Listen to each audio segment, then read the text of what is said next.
Hello, everyone, and welcome to SmashBoxxTV's podcast 195. I'm your host, Terry Miller, the Disc Golf Guy, along with JohnE V. Hi, it's me. It's you. Every week, it's me. Every week, I know. You keep reminding me. You turn to the left, and you're like, is it some... Nope, No. It's JohnE. What would it take? How much Patreon support do we need to just get you out of here? What's a great question is, how much Patreon support to get rid of one of us? Like, at a certain level, you get rid of Terry. At a certain level, you get rid of JohnE. Oh, wow. I've always thought I'd love to get to the level where we could hire a producer that will sit and switch the show, so we can, so I can focus more on guests and things. Because right now, there's a lot of times I see people in the chat and they're like, JohnE's just not paying attention, and which is very true. Right. And a lot of times it's true because I'm doing other things. It's not because I don't find Terry or our guests interesting. I don't know. Well, sometimes it depends on Terry or the guest. Well, we are here, of course, Tuesday night. As always, it is May 15th, 2018, podcast 195, rounding up on that 200 number, where I think you and I have confirmed offline that as of right now, there's nothing special in the works. No. Nothing. Nada. We graciously had a few people put a little video together for right around the time of our 100th. In fact, I think I helped get some of those videos put together.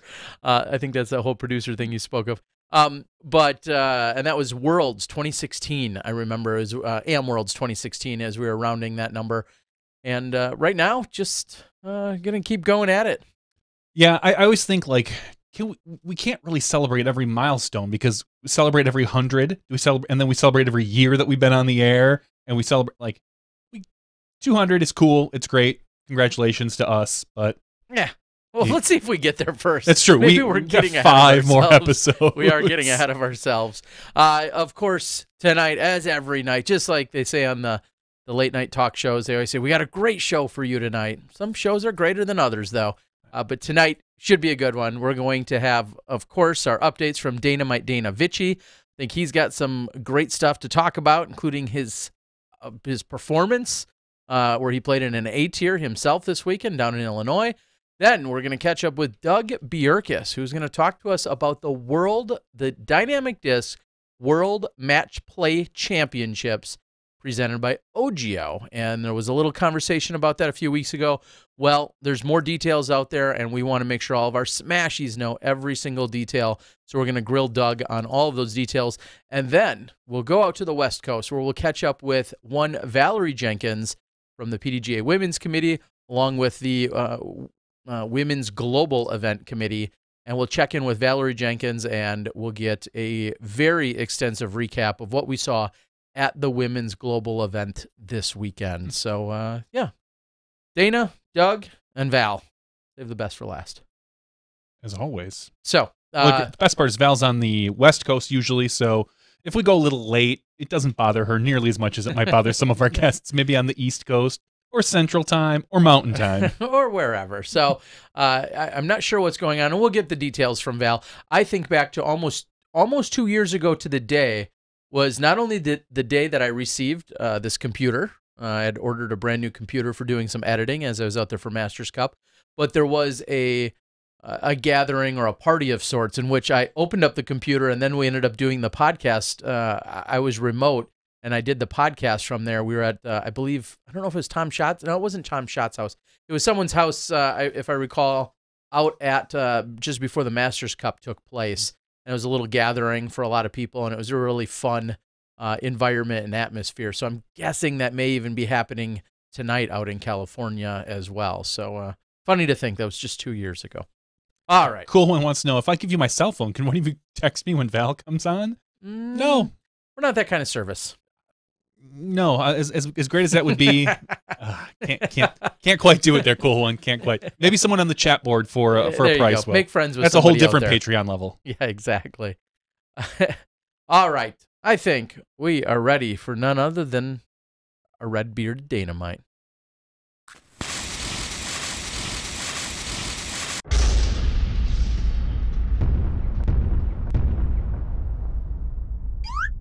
Boom goes the Dynamite.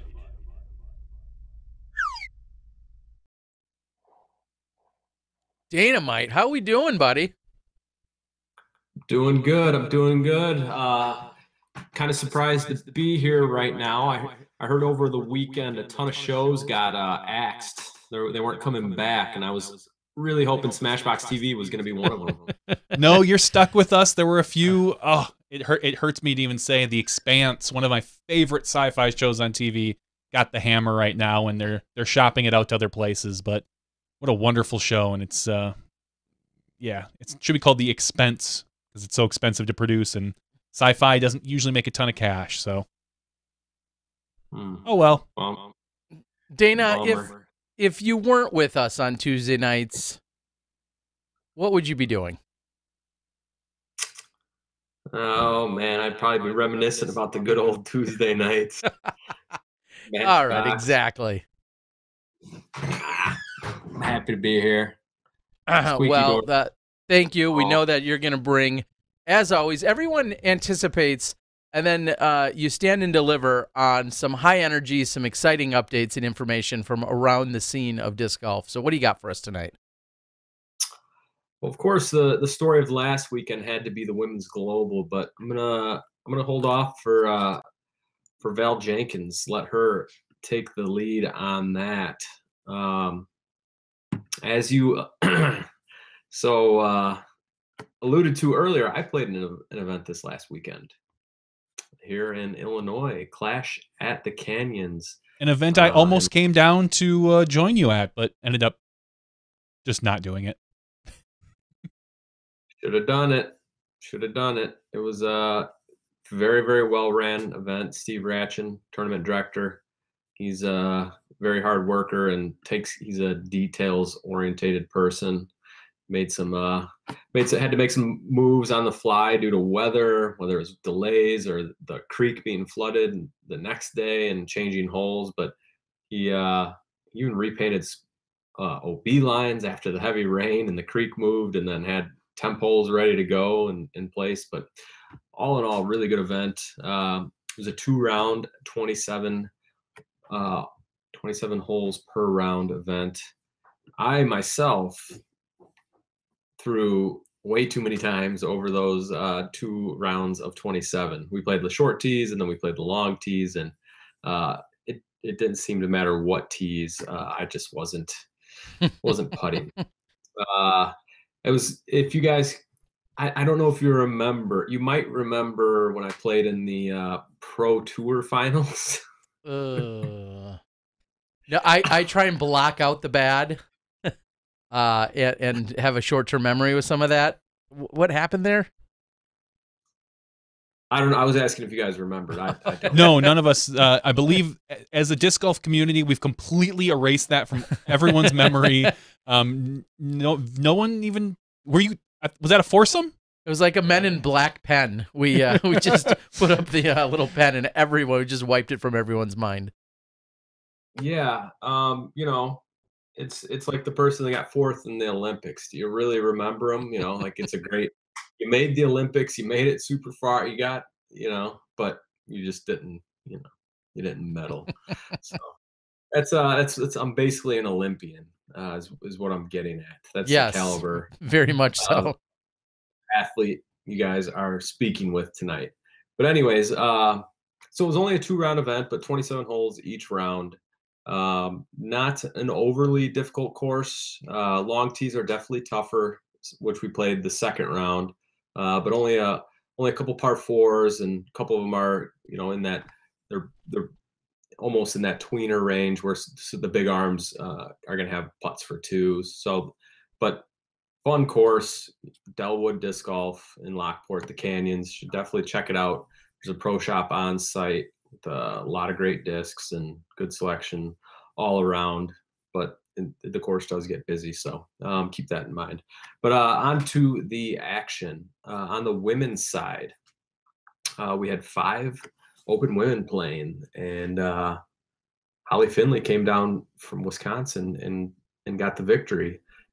She beat touring pro legacy sponsored player Lauren Butler by 8 throws, and then finished tied for 3rd was Amy Bluckner and Casey Glade, and finishing in 5th Corey Hill think I saw a Facebook post that she's quitting disc golf now. So she got TKO'd from this event. I don't know. We'll see if it sticks. But congratulations to the winners there. On the men's side, I have to ask real quickly: is that event?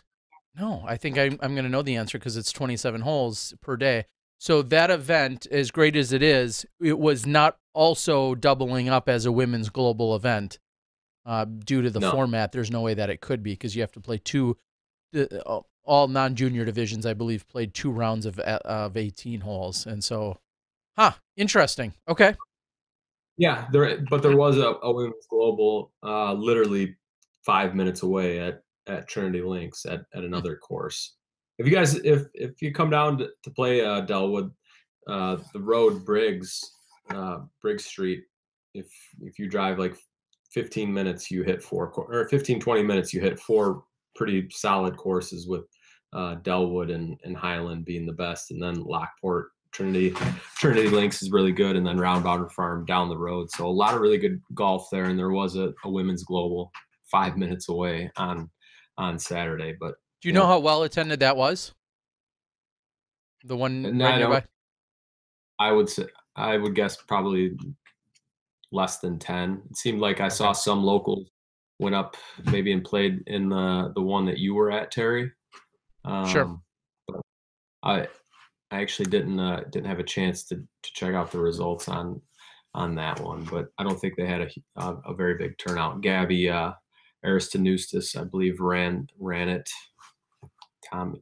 Tommy A's wife, but yeah. Any other questions before? No, sorry. And I again, and what I wasn't in my head. I was just asking as to, well, I guess I verbalized it to you. I was just trying to wrap my head around why any particular women would maybe attend one event over another. You know, it's obviously this very large global event taking place worldwide. And then I was just thinking about, an event that wasn't part of it, understandably, due to the format. And then I think about a Holly Finley, who's obviously a very competitive player, and knowing there's a couple of global events taking place in Wisconsin, and then seeing someone like her travel further away to then play in a non-global event. I'm truly doing nothing more than just trying to postulate in my head as to what, some of the reasoning or logic might have been for anyone to go anywhere. And what I would love to see, and maybe this is a side topic for another day, I just love to see when the women's global event is going on, I would love to see that if there's any sanctioned events that are hosting a women's division, that it would fit within the global scope, or that then or otherwise maybe just not offer. I don't know. I guess it doesn't matter. I'm worrying about it when I don't need to, but I'm trying to figure out in my head. That's all. Sure. No, I get what you're saying. Because it's how many you want as many women playing in the women's global as possible. So I pick up what you're saying there. But for this year, whatever reason, this was a 2-round, 27 hole per round event. And so, yeah, no women's global. On the men's side, 56 total players. We had a handful of 1,000 rated players in-house. A couple that are pretty close to it. But Jordan Castro, Adam Hammis, Tim Barham, I think were our 1,000 rated players. But 2 rounds, the winner came from the second card. So this is with only 2 rounds, it was really tight, and then 27 holes. It's a lot of golf. Anything could happen, and anything did. Chris Sprague had a tremendous first round.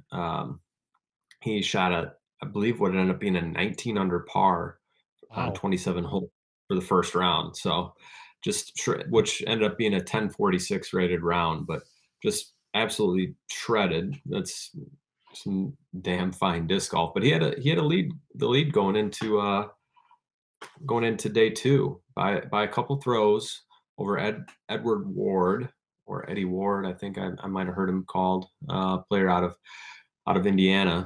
And so he was on the lead card. IMAC, Isaac McDonald was on the lead card, and then the veteran Tony Ganger, also from Indiana, was on the lead card. But on the second card was Tim Barham. And I got the scoop from DG Mike, who played well that first round. He played with Tim second round, and he said Tim, he might have missed one putt, and it was like a 50-footer on the day. And so Tim swooped up from the second card to get the win, and he actually, on the very last hole, we finished on hole 12 for Flo. Hole number 13 is right by the pro shop, so that's where we started. So ended on 12, and Tim actually threw to the long basket, which was still in the ground, but it was bagged. It was very clear that we were playing to the short tee. You could see it. It was on all the signage and everything, but for whatever reason, Tim got up and ripped it way, way, way too far, and ended up taking a par on the hole. And it didn't come back to bite him, as IMAC came up a stick short on his round to get second place. Ed Ward finished in third, and then Stephen Jacobs played a really good round and really good weekend overall, and finished in fourth place. Stephen, if you remember, he won the AM World Championships. Was that in Ohio where he won, Terry, or was that Emporia? Emporia sounds. I think it was Emporia. Yeah, because Illinois swept that year. Yeah, Ohio was David Wiggins. Okay, yeah. So Stephen Jacobs, though, he's been playing some really good golf this spring, and he kept it up this last weekend and got himself a really nice finish at this event. Myself, if you want to see where I finished, you're gonna have to scroll really far. There was no, fourth place Olympics junk here. I was scrolling and I got a cramp in my finger. I had to keep scrolling and scrolling and scrolling. I just started from the bottom and worked my way up. It was much quicker. Oh, I think Drake did that too. But you guys will notice I'm wearing my Disc Golf Rich hat. You know what that means? Oh yeah, dollar bills, y'all. I hit an ace second round, 260-foot hole. It paid $2.50 per foot. Is that a standing rule, or is that just what it worked out to because of what you figured out? Like, tell us how it arrived at that. Okay, so I hit an ace for $650. If you divide 650 by 260, that ends up being $2.50 per foot, Terry. Okay, but I'm just saying, it wasn't like a weird sponsor that said, hey, we're paying $2.50, or that was my question. I understand your math when you break it down that way, but now that you've so blatantly advertised it as such, I thought there was maybe something cool or unique that arrived you at that. That would be a cool sponsorship, saying, hey, if anyone aces a hole, our sponsor is going to give $2 per foot. So if the hole reads 450 feet, it's a $900 ace. Sure, exactly. Someone gracious like Dan Harbeck, who's trying to get people to match his super chatting online. He says the first 9 people that match his super chat, he'll match it, or that put up a super chat. So yeah, that's a really so anyway, that was my point, is you kind of advertised it as if it was some unique or special way they arrived at paying out. You're just saying that's what the math happened to be. That's just what it happened to be. So get a longer ace. Or wait, I don't think that would help you then. Were you the only ace on the weekend? I was the only, well, the AMs, they had their separate ace pool. So on they played Thursday and Friday, the lower division AMs, that is. And I think there were some aces, but for the pro and advanced divisions, I ended up being the only ace. And it was pretty sweet. I threw a beat up putter, D-line P2, that I bought from Eagle McMahon a couple years ago. I needed some beat up throwers, and he was moving some frisbees, so I picked up a couple, and I threw the disc like that, and it just went, and then chains. You know what I mean, Terry? I know what you mean. That sounds like you got some lessons out of clinic, is what that sounds like. And I'll follow it up by saying, Dana, if there's a pro tip hidden in here, it's what I would tell people next time you're doing a demo or a clinic, I would say you could play 54 good holes of disc golf, or you could play one. Just make that one count. And that's exactly what you did. So that's got to feel good to hang your disc golf rich hat on at the end of the night. Yeah, I guess it, it kind of, I'm not going to lie. Yeah, the $650 feels good, but playing like putting like I did, and that doesn't feel very good. But I'm not one to give up. I didn't give up all weekend. I kept throwing, kept putting, trying to put it in the basket. Well, it's a good thing you put it in the basket on one, because odds are if you didn't, you probably would have missed the putt. Eesh. Yeah, no, that's pretty accurate. After I aced, previously to my ace, I aced the third hole in. I parked the second hole and missed the putt, and then the fourth hole after acing, I 3-putted in the circle. I can't wait for UDisc when they get all these stats, because there's a general, I don't know if it's a wives' tale, I don't know if it's just what it is, that after an ace, your next hole is usually worse because you're coming down off of a high. I did at Volrath Park, a little pitch and putt. I aced hole 1. Hole 18, I think I got a 2, and then I went ace like 4, 5 or something. And it was, and someone had, that's the first time someone's like, yep, after you get an ace, your next hole is, quote unquote, always a bogey or something along those lines. But it is a. I had it in my mind that I was, we had, 20 something more holes. I was like, I'm going to get, how many aces am I going to get today? You greedy SOB. Well, the thing is, you were thinking that because you're like, if I want any chance at cashing, I'm going to need multiple, maybe a dozen aces this round to get yourself back at it. No, Terry. It would have helped if I had a dozen aces, but I didn't need a dozen aces. I would have loved a dozen. Let's check this. Check the scores, Johnny. Call him on that. A dozen aces. 12. You guys are about to get F-bombed, and I'm about to... A dozen aces would have got you in the cash. Okay, so let me ask a quick philosophical question. We got a few more minutes with you. Would you, and this is purely philosophical in this, from a competitive standpoint, in my opinion, would you rather take the $650, right? $650 ace pool, finish in whatever, down there, 40-ish outside of the cash, you were way out of the cash by 15 spots, or would you rather take $325 and finish in third? Question of the night for Dana. $650 for a single ace outside of the cash, or third place finish in a solid field for $325. Third place. Okay, I agree. I'll take the money. I'm both cheap and usually broke, but I agree with you, Dana. It is far more fulfilling. Oh yeah, to play well, and sure, the money may or may not have been there, but I totally agree with you, and I think that's interesting. I wonder what the board thinks of that in general. $650 for an ace and outside the cash, or third place. Yeah, in this particular event, third if it place was one or the other. Third place took home $600. Sure, but in an event where third would only bring you $325 or $350, I'll still take the $650, because if I'm someone like Dana, I probably have a chance to take third or second or third or fourth in the future. Again, then you're like, okay, cool. I'm probably going to get up there again and I'll take the money.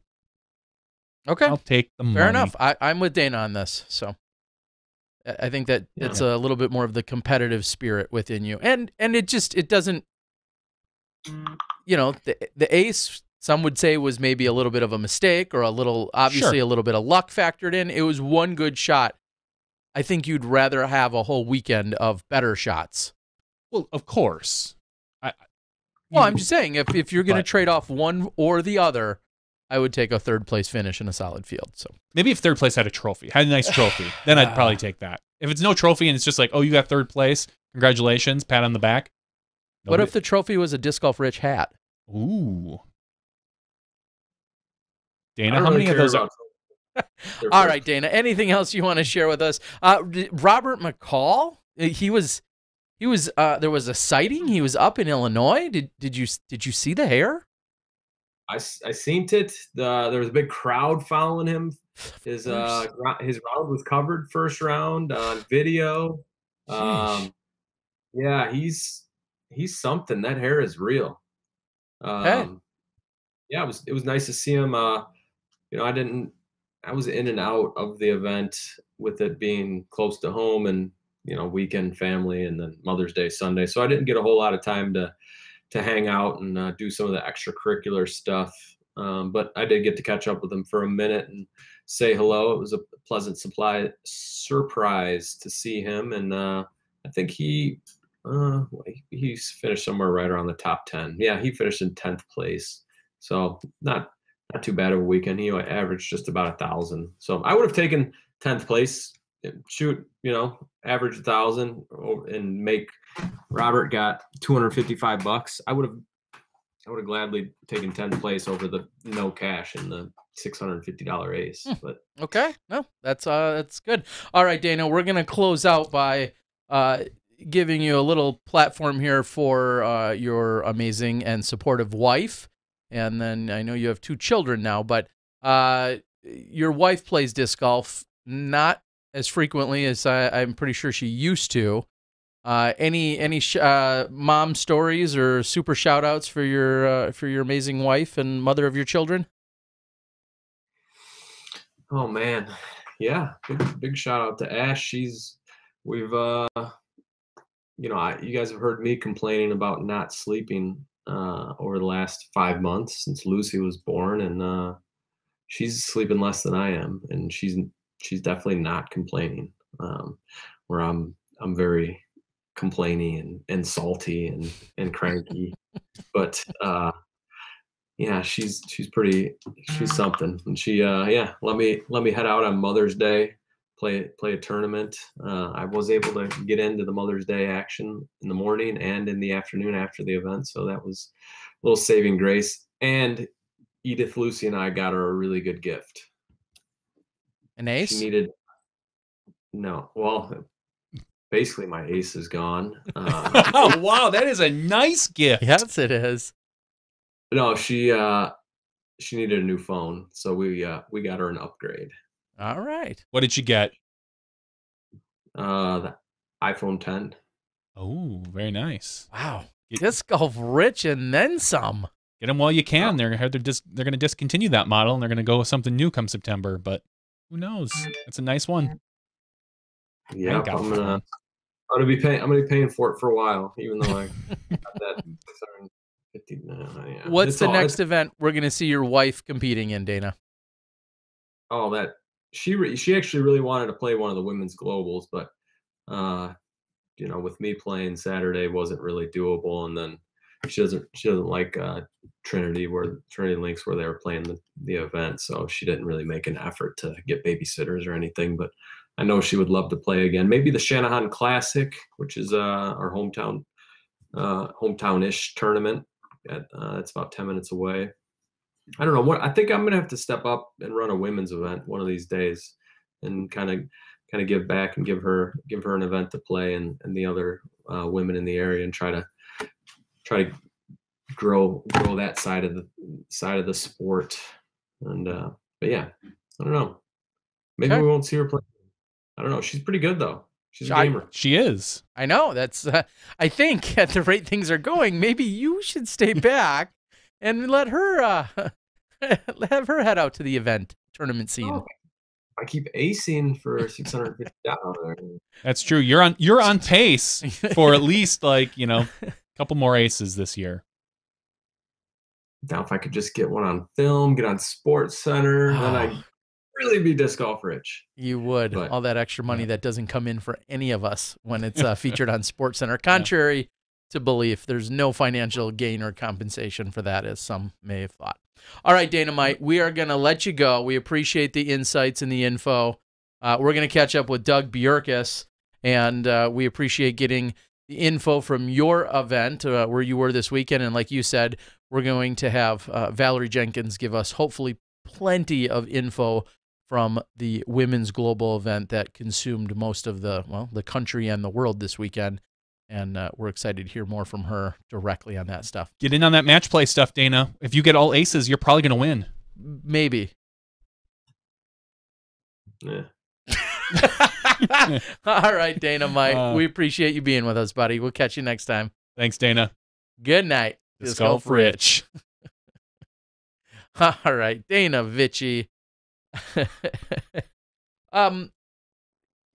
Fair enough. He's sometimes, I think, in a position that we maybe see some of our pros. I think of a Germ or a Sexton, where sometimes getting in front of a camera and or on a microphone a day or two or a few hours after you just put up a non-stellar performance keeps it real a little bit. And I know Germ is used to it more than anybody. I mean, he always has, no. But I know that sometimes those guys go out, and whether they're on the lead card or on another card, they have to then follow up their performance with, then talking about either other people's plays. They may have just had the most disappointing round of their life, but they're committed to doing commentary. And, well, like I said, that's one way things stay real, and we appreciate Dana joining us, even when he doesn't have the best possible weekend out there. But there's lots of money to be won. Something like $37,000 billion, and the guy that's going to help give it away, thanks to a great supporting partner and company in Ogio, we've got Doug Bjerkaas on the line. How we doing tonight, Doug? Good. Hey. Good. Good to see you guys. Good to see you too. And I can't say it's been a while because it's only been a few weeks since we've seen you at GBO, but yeah, that's right. It's I'm a little more relaxed. It's 9:30, and this is actually the last thing I've got on my schedule for today, so that's a big difference. It is, because normally, if it were 9:30 a few weeks ago, we'd be hopping on like a mechanical bull right now and getting down to business. So you are absolutely correct. Again, well, real quickly, let's touch on you. Obviously, this tremendous TD. We talked to you right after the event as we were wrapping things up on that Saturday night. Give us your quick recap of the GBO before we move into the next exciting phase. Yeah, well, I think, we literally the very next week on Monday and Tuesday, we start meeting to recap and figure out where our misses were, where our wins were.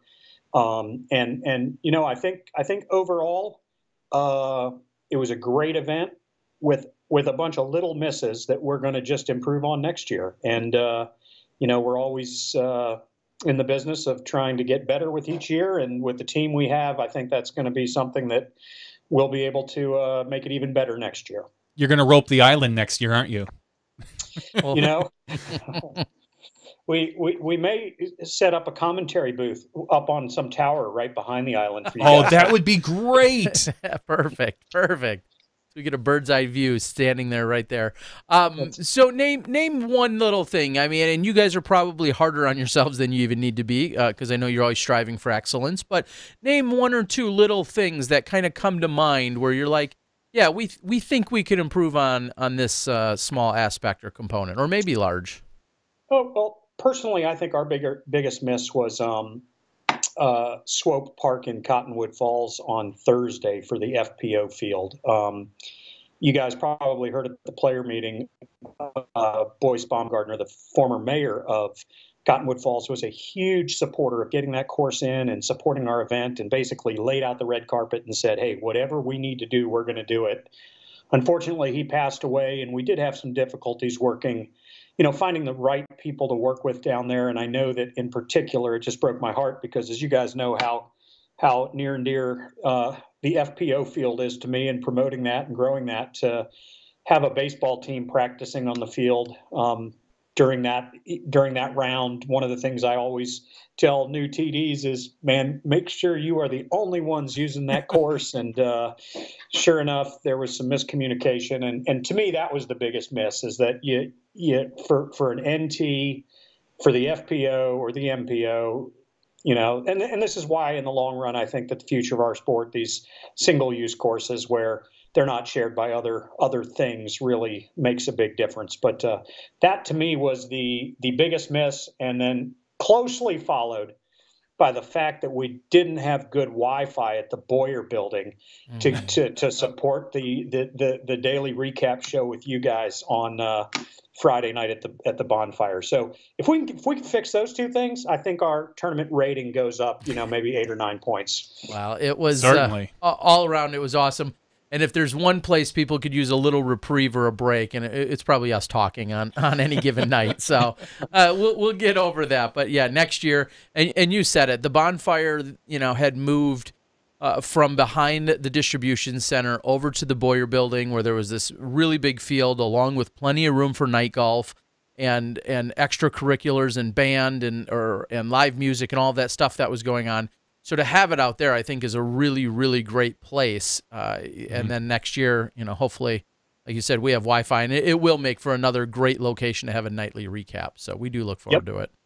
I just need to make sure that, like you mentioned, that our technology partner ValueNet Fiber does a great job. But like you guys mentioned, we need to figure out who actually has the chokehold on that particular building and see if they will give us a little air next year. Definitely. Awesome. All right. So you guys talked about it briefly during the opening ceremonies, and there was a representative from, I think, OGO there, and I know you guys have partnered and are working closely with them. They have some transitions going on, OGO and Callaway Golf, and so there's some exciting stuff there. What in the world was just announced? What do you got going on?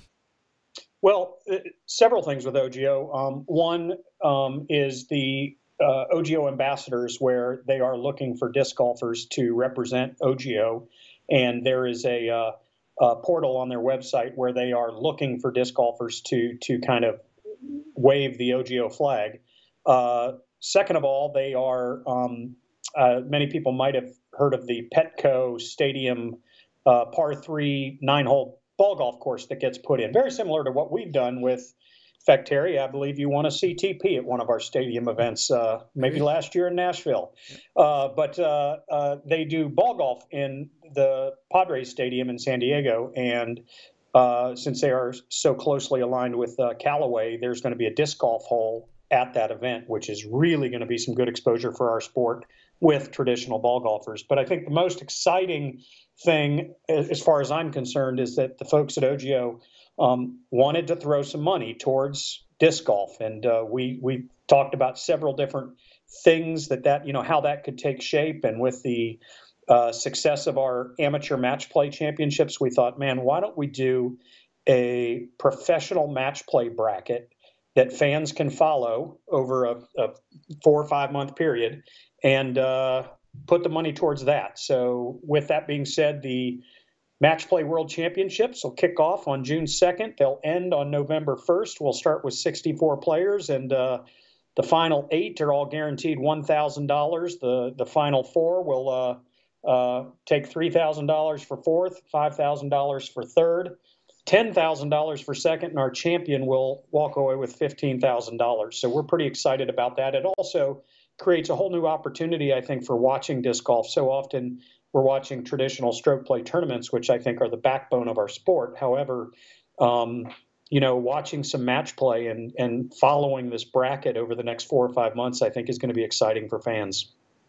Now, you're kicking it off the first weekend in June, and do people have to be in a specific place for this? Because we're seeing match plays and we're seeing some tournaments and qualifying events, whether I'm thinking of the junior match play event, or I'm sorry, the amateur match play event that's taking place, or a next gen tour, those types of events. We're kind of seeing regional things continue to narrow down into then a finale or a final location. How is this going to work? So what we're doing is we are going to take the top 60 males and the top 4 females to create a 64-player bracket. They can come from wherever they want to. They theoretically could come from overseas. Typically, I think what we're going to do, and with the initial small group that is already signed up, you can tell that many of them are touring professionals. The onus is kind of on the disc golfers to get their matches taken care of. So it's not like they're all going to play in Phoenix, or they're all going to play in San Francisco. They basically, for that first round from June 2nd until July 23rd, when the bracket is unveiled, they will have that 6 or 7 week period to coordinate with whoever they drew to get that round played. And they can do it wherever it works out best for them. That's the beauty of this. The only specific location for this match play tournament is going to be the Final Four in Emporia, October 30th and November 1st, which is a Tuesday and Thursday, kind of coupled right between two rather large tournaments in Oklahoma, which makes it kind of nice for folks that are touring. Awesome. Okay, so it makes perfect sense there. And to clarify, someone asked, are the women playing against the men? And that is not the case. It'll be the 4 women, correct? No, the women will be seated in the bracket of 64. We're just holding 4 spots. Okay. For women. And what we're going to do, in future years, we'll look at growing it to possibly having a women's bracket along with a men's bracket. But this year in particular, we're going to take the top 60 men that sign up based on their ratings and the top 4 women that sign up based on their ratings. The women will not be 16 seeds. We're not going to put the 16, the women against, the top 4 that are, in the bracket as number 1 seeds. We'll kind of seed them maybe like in the 3 or the 4 seed to kind of give them an opportunity to have the best shot to advance. And with match play, that's the beauty of match play. Anything can happen. So you are going to hand seed these? It's not going to be random or anything like that nature. So number 1 in one side, I don't know, is it like a 64? So you're going to have 4 brackets kind of that are going to meet. Like number 1 will be a Paul McBeth on one side and Ricky on the other, or something along those lines? Exactly. And what we'll do is we're going to base it on ratings for the most part, but where we can make some tweaks, if you will, for some regional golfers that might be signing up, we'll do that. There's going to be a committee, if you will. Hopefully we'll be a little more effective than the NCAA basketball committee, but we'll have a group of us that will put together the bracket. The bracket will be unveiled on Sunday night, I believe March 27th. Johnny, just like you mentioned, the top 4 disc golfers in the world, or the top 8 disc golfers in the world, you're definitely going to see those as 1 and 2 seeds in the tournament, so that if they have success, much like in a basketball tournament bracket, they'll meet each other at the end. But of course, with anything like this, we're hoping to see some Cinderella stories as well. Well, as you said, match play brings out a totally different style and format and mentality from some of our players. And one thing that is constantly stated online, and in fact, some of the arguments are a little bit stupid, but one thing that's always stated is Paige Pierce should go play with the men. She shouldn't even be playing with the women. This is a great opportunity for someone like Paige or any of our top-level women competitors that if they want to go head-to-head and play against some of the men here as their spots are being reserved, this will provide one of those opportunities to do just that. And I'll be the first to say, obviously, our top women especially are incredibly talented. There isn't, fair or not, sexist or not, there is an added pressure that even if you are remotely close to their skill level, or even if you're way better than them according to rating, there's still this added pressure of, I don't want to get beat by a female. Or anyone, I mean, you can not even just say female, you can say someone with the rating point difference that they are. Like, yeah, Coling doesn't want to get beat by a 960 rated pro. Absolutely, and I totally agree with that. Unfortunately, within our culture, though, there's just going to be some of that mentality of, oh no, I don't want to get beat by a girl, even though Paige Pierce is rated higher than like 98% of all people on the planet. There's still going to be some of that mentality built in, though. Yeah. I remember when, and I know that we're not, comparing us to ball golf isn't always the best thing to do, but I can remember, it might have been 15, 20 years ago when Annika Sorenstam played in the Colonial in Fort Worth, Texas. In fact, we were living there at the time, and there were several of those male pros that were getting a little bit of a ribbing for not making the cut when she did. But at the end of the day, I heard one of them say, you know what? She teed it up from the exact same tees I did, had to go into the same holes I did, and she beat me. Yeah. And that's the beauty of golf. Golf is one of those sports where, on any given day, it's golf, and that's what's beautiful about it. And it'll be real interesting to see when the men and the women go up against each other. What course are they going to pick? Because there's going to be clearly an advantage if, let's just say Simon has to go up against someone for a longer course, or will they agree on, okay, we're going to play a scaled back version. We're going to play a couple holes off the shorts, and the balancing act that we're going to see there. So that's a great question. It's something that we've talked about quite a bit. We are initially going to leave it up to the pairs of players to determine where they're going to take care of their match. And our guess is that if two of them are, playing Maple Hill and they're in the round of 32, they'll maybe take one of their practice rounds at Maple Hill and play match play or go to a neighboring course. We've tried to schedule the where the rounds shift from 64 to 32 to 16 around some of the major events around the country, things like Maple Hill, Pro Worlds, the USDGC, things like that, which allow for folks to hopefully be in the same neck of the woods to play those matches. If two people cannot, though, decide where they're going to play that match, we will step in, and kind of the default for each of the rounds is the Monday following the major event. So, for instance, if two people haven't gotten together and determined where they're going to play, somewhere near Idlewild, in the Idlewild tournament in Kentucky on the Monday after the event, that's where they're going to have to play to make that final match, good. Same thing with Maple Hill at the end of the round of 32. Pro Worlds at the end of the round of 16, the USDGC once we get down to 8, and then of course the final 4 will actually play on a Tuesday and Thursday in Emporia. So to answer your question, Johnny, we're hoping that the golfers, golf is an honorable sport, and we hope that they're able to figure that out. But if they're not, the tournament staff will take care of settling any disputes about where the match should be played. And then also to clarify, because there's conversation on the board, the qualifications for the men are what? There's a ratings floor? Yep.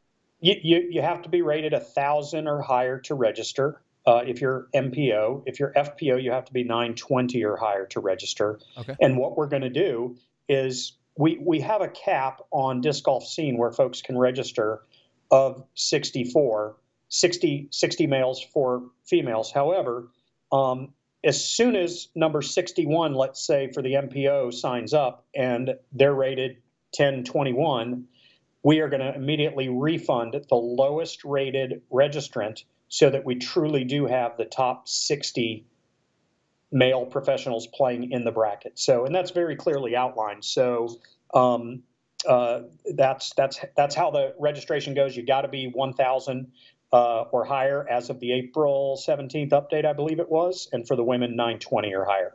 And in the off chance it doesn't fill, if you only have 50 players decide that they're going to sign up, will you lower that ratings cap to 980, 970, 936? Terry, what are you rated right now? It's funny, I don't know. 950-ish, probably. Okay, so we'd probably reduce it down to 960 then. Nice. No, I heard you, Johnny, you mentioned in the 930s. That's the neighborhood I live in. We're hoping that it's not the case. People have till next Friday to sign up. Registration has been slow, but it's not a first come, first serve deal. If a 1040 rated player signs up on the last day of registration, I can guarantee they're getting into the event. But if, you ask a good question, Johnny, if 3 days before our deadline, we still have spots, we'll cross that bridge when we get to it. But yes, the next step would be to lower that threshold. But we'd really like to see the top players in the country compete for, this is a big payday. If you make the Final Four, you're the consolation match for third place. These guys are playing for $5,000 and 3,000 players, $3,000. So to put that in perspective, 5K is what the winner of the GBO made this year.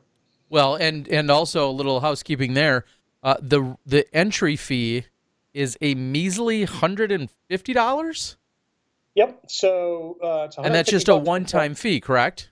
That's a one-time fee, and we will gather with a full field of 64. That'll be close to $10,000 in entry fees, but there's $27,000 added on top of that in payout. So, and I mean, thanks to our good friends at OGO, I mean, I think this is one of the things that the sport's looking for. We're looking for things like this to happen, and with dynamic discs, we always kind of push the envelope and look for maybe a new way to do something. And we could have maybe said, oh, let's just throw that into the GBO pot, but we also thought, what a great way for fans to follow the sport. I mean, I hadn't even talked about this, but registration ends on the 25th, I believe, of.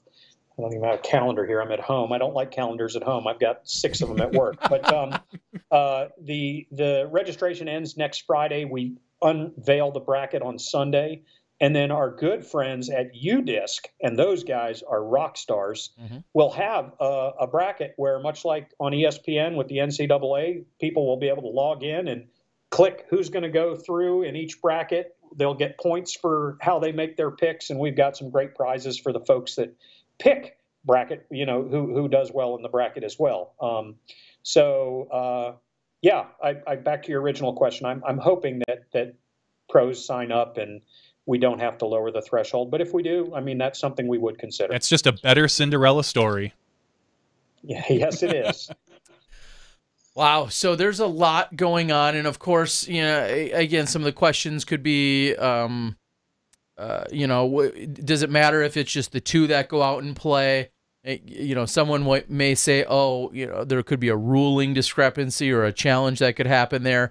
I think people want to know that this will be held in the most serious, or the outcomes are serious, but I also hope that it's not so cutthroat that it gets nasty among anyone. But I guess maybe that's still a fair question. Do you anticipate player A and player B, 10:30 and 10:15, they finally agree on a course? Because there could be some serious discrepancy between them. They finally agree to a course, they go out and play, and on the 4th hole, someone clearly foot faults, or what one person clearly thinks is a foot fault. There's some potential for, maybe they already aren't best friends to begin with before they started the round, and maybe there's a history there. There's some potential for a little drama and or challenge there, right? Oh, absolutely. Absolutely. And we are, while it is not a PDGA sanctioned event, we are deferring to PDGA rules. The PDGA rulebook actually has rules on match play as well. If you go to the website discgolfmatchplay.com, you can click on the Match Play World Championships logo, and there's a rules tab there, and you can read about, there's a few tweaks to those rules that we've made. But yes, there certainly is that opportunity. The deal is that it's one of those things where, with anything, we'll see how this first year goes. We may end up with 13 of those examples, Terry, where we have to maybe come up with a better model in the future. But our hope is that with disc golf being we would hope that the competitors are honorable and we'll play by the rules, and we'll see how that goes. We are though encouraging everyone in these matches to have folks cover it somehow, whether it's through Facebook Live or through somebody making play-by-play posts on social media. That may not solve the problem that you just suggested, but the more eyes that are on it, I think, do keep people a little more on the straight and narrow, if that makes sense. Yeah, and I think it'll be fun to see who truly embraces it and wants kind of that, we'll say that more of that spectacle to it. I think of let's just play pretend and say Paul and Ricky were squaring off. I can guarantee you would see both of them posting on Facebook saying, hey, Paul and I are squaring off tomorrow, at 10 o'clock at such and such course. Come on out and watch. as opposed to maybe some of your other players that, may not be as public about it, maybe depending on who they're playing or what the situation is. So I'm excited to see how that all unfolds and how each of these twosomes or maybe foursomes, maybe they get two groups to go do it all at once. I'm excited to see how that all plays out. And I'll be the first to admit, if there's an opportunity for me to film one of these I'll call it an exhibition, but one of these matches, and if it fits logically into my schedule, that's something I would add right to one of my filming schedules, which is going to be tough, but I would find a way to do it on the right match in the right location. For sure. Yeah, and one of the nice things about the UDisc bracket is that once the players report to us, and we've asked them once they decide when and where they're going to play, we update the bracket, so you can go to the bracket anytime you want, and you'll see that Paul Ulibarri and Eric McCabe are playing, August, 27th at Maple Hill or whatever. Sure. So you'll be able to see where those matches are taking place too. We're excited about it. There is a lot more put on the players, but in the same vein, they're playing for a little more money than they typically do. So we're hoping that that's a fair exchange. I think it is. I mean, you've got a limited field, handpicked. All you have to do is decide where you want to play this guy or girl, and you have a chance to win $15,000. I don't think you're asking too much. Nope. So with that in mind, if anybody needs some great shirts or some luggage, you guys should check out OGO.com. Good call. We definitely should. And that is a fair question. OGO, is it OGO.com / maybe like ambassador? Where's that link if somebody wanted to apply? I've got some things to do here in the after show, so maybe I'll get out there. I figured you would ask that, and I don't have that handy. Okay. And I'm afraid, with me having used Skype in several years, that if I do anything to this, I'll just go black on you guys. Okay, no worries. No worries. We'll get it figured out, but it's on. Search for OGO Ambassador Program. I'm sure you'll find it. In fact, just this past week there were some photos of, I believe, Paige Pierce and somebody else was on there. So they're really making a push to promote disc golf, which we need. We need people from outside of disc golf getting into disc golf.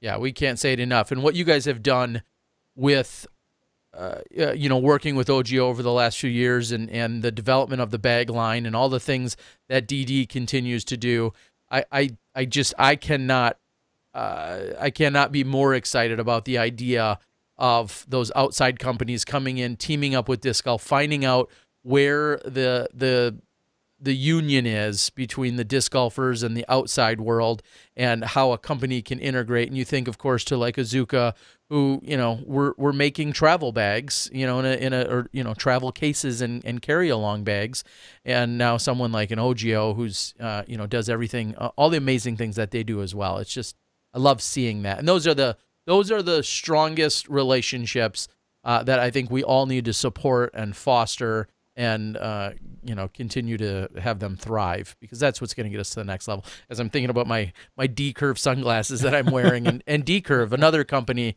that just gets on board. They said they want to support disc golfers, and they're doing everything they can to do just that, and it's great to see. Yeah, Hum Kombucha, another business from outside of disc golf that's sticking their toe in the water. We just need these. We need to show these folks, and I think it's important for all disc golfers when they are faced with that choice on, what type of kombucha drink am I going to buy, that they choose Hum Kombucha, or if they need a backpack, they choose OGO, or when they need sunglasses, they choose, did you say D-Curve? D-Curve, yep. D-Curve. I mean, and I think disc golfers on a whole get behind that. And, we sometimes need to not make our buying choices based on what's the least expensive, but on what is the best for disc golf, if that makes sense. I totally agree. And people like Paul McBeth and Ricky Wysocki and some of our bigger names and influencers, we've seen the swings, we've seen the shifts in what they can do when they're supported by a company and or repping a manufacturer of sorts. I think these bigger companies see an uptick in sales and in trends thanks to disc golfers supporting them, and I just think we just need to keep doing that. Yep. Someone like, exactly. There's a few on the board yelling at Keen and others. And I know there's a couple of other sunglass companies as well that have supported disc golf. So all of those, each and every, just pick one. Pick any company that supports disc golf. I don't care which one it is, but just pick one and make sure you continue to support them. We need someone to come up with the official reading glasses for the masters and above disc golfers. That would be the next great thing. So there you go. All right, Doug, is there any other, we'll say obvious, holy cow, Dan Harbeck, a super chatter for $50. We appreciate it, buddy. Wow, thanks, Dan.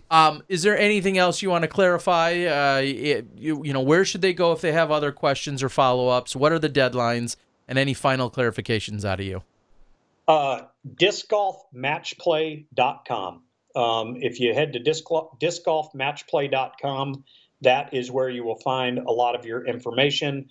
The deadline to sign up, I'm actually looking at a calendar to get the right date here, is going to be Friday, May 25th at noon Central. So folks have about another 10, 11 days to sign up.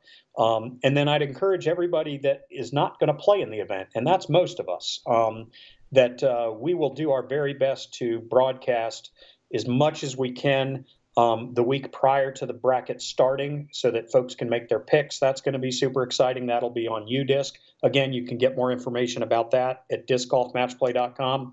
And and we've just super excited about this and look at this as, one more thing that we can do to help grow our sport that we all love. And we really appreciate the fact that SmashBoxx is willing to every week get on and cover the sport and do the things that you do. And we appreciate you letting us talk a little bit about the very first Match Play World Championships, MPWC.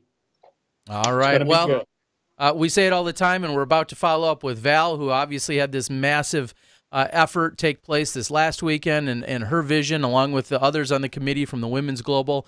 If people keep doing kick-ass things, we're going to keep talking about them. And Dynamic Disc is another shining example. You guys just keep doing amazing things, and we love talking about it, covering it, and supporting you guys in whatever capacity that we can. We're all growing with disc golf, and we appreciate what you guys are doing. Yep. Hey, when you announce Val, make sure to mention that she's a former RMWDGC champion. It's probably one of her crowning moments. Absolutely. Oh, who's the tournament director for that? It's Ray Woodruff. Oh, okay. Yes, he is. All right, buddy. Well, we appreciate it. Please continue to either directly or indirectly feed us some updates and information. We'd love to relay that onto the disc golf community through our SmashBoxx channel. And I know we'll be talking about it. We'll be able to check in with the UDisc guys. Hopefully Matt and Josh will keep us updated as they usually do. They're so good about feeding us information because we're lazy. Yeah. No. But just all the information. We love hearing it, and we'll continue to spread the love and put it out there. We appreciate it. Awesome. Thanks, guys. All right. Have a good night. See ya. Thanks, Doug. Doug Bjerkaas joining us tonight from Dynamic Disc. Thank you so much. Before we get over to Val real quick, one thing that has to be talked about immediately is when they issue a $15,000 first place payout check for this, it will tie as the single largest check in disc golf payout history. Behind USDGC in like 99? A little later than that. Was it? I believe. Yeah, because I was there. 99, 99 I think was like the first That was one of the year. first ones. So, no, it was like, I don't know, 04 or 5 or 6, somewhere in that neighborhood. Sure. It was, and that was because a very generous sponsor came along and said, hey, I want to give you a bunch of extra money. But that was the single largest check written. This looks to do the same at $15,000. And then, what did he say, 10,000 for second? Yes. Like, 5,000 for third, 3,000 for fourth. That's ridiculous. And it is, and it's going to be awesome. Yeah, it's so it'll be great to see. It'll be interesting to see who jumps on board, and it's not PDGA sanctioned. We've seen that sometimes that has actually, I think, held people back from participating. I think of some great tournaments that have happened in like Idaho and a few other places where maybe 1 or 2 years they weren't sanctioned and people didn't jump on board with them for whatever reasons. I hope that's not the case here. As he said, we're going to, of course, play by all PDGA rules, and there's going to be plenty of exposure and plenty of things that go along with it. I just hope they sign up. There's plenty of flexibility there. I think they will. And what are you talking about? What, 3, 4, 5 rounds of golf before you get issued that check? You got to go 64 down to 32, and then 16 divided by 2, 8 and 4, and so what? 5 rounds of golf, something like that. If Dana just gets like 4 aces per round, what came to mind was the championships where Dana worked his way into the finals.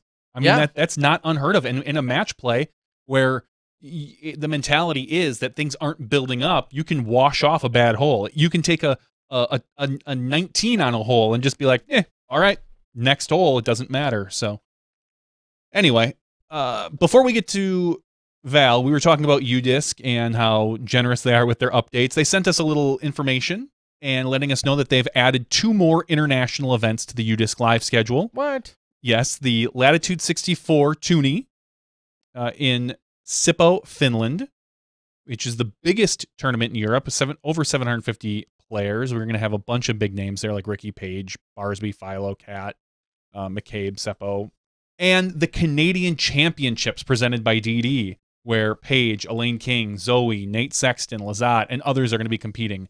That event is on the Prince Edward Island in Ban Chao, Canada. So you can go to udisclive.com/schedule, and you can see a list of all the scheduled events that are going to be on UDisc. Please go out, as we always say, go out and support those guys. They're knocking it out of the park with everything that they're providing to the sport. So very cool. Well, thank you guys. And again, make sure you check in as when the brackets are released. He said on Sunday the 27th. Registration ends on Friday the 25th, which I believe is next Friday. And then they'll be released on Sunday night, the 27th. There should be some genuine anticipation as Selection to, Sunday. Gosh, yeah, who's our own. playing whom? Yeah, should be a lot of fun to see. I'm excited for that. We're dialing up Val right now, so hopefully as soon as she picks up, we'll be good to go. Until then, some people were asking about filming it. I think I'll go ahead and say it's just like I also was challenged a few minutes ago on my personal Facebook page. Regarding the round 2 of the U.S. Masters, which I filmed for funsies, so to speak. Projects like that sometimes are they're not on the front burner. If you're not contracted or required or paid to be there, and you go out and get extra footage, sometimes that sees the light of day, and sometimes it doesn't. And I don't think they're budgeting necessarily for coverage of these scheduled rounds, and I think anything that we see from any of those until the finals will be all on a bonus level. So we'll see how as they unfold. But what's really important is the 4th edition of the Women's Global event, and joining us now is Valerie Jenkins. Hello. Hi, Val. How you doing? I'm doing good. How are you guys? Good. Can't complain. It's been a good night. Yeah. Good. So where are you? Nice. What do you got going on? You can tell my cheeks are a little rosy. I'm in California. Yep. Been hanging out in Santa Cruz area for the last, I think it's getting about to be a week now. So, yeah, we came into town for the Daisy Chains, which was a women's global event. And, so we're practicing up. Today, I just went out to De La practicing up for the Masters Cup that's happening this weekend. So, yeah, it's good to be in California. It's beautiful weather already. Yeah, I think that's pretty much a standing statement. It's good to be in California. We're, of course, seeing the West Coast swing the last few years, and every other year it works in that the Daisy Chains, as the global event is taking place, we always see that happening. And then the next, or I should back up, even 2 weeks ago, the Amateur Masters Cup usually takes place. And then we see something like the Daisy Chains. I think the Motherlode was taking place out there this weekend. Josh Anthon, I think, took that down on the men's side. And then we move into Masters Cup. And then this year we add San Francisco. And then we just kind of keep going up the coast. What does this swing mean for you?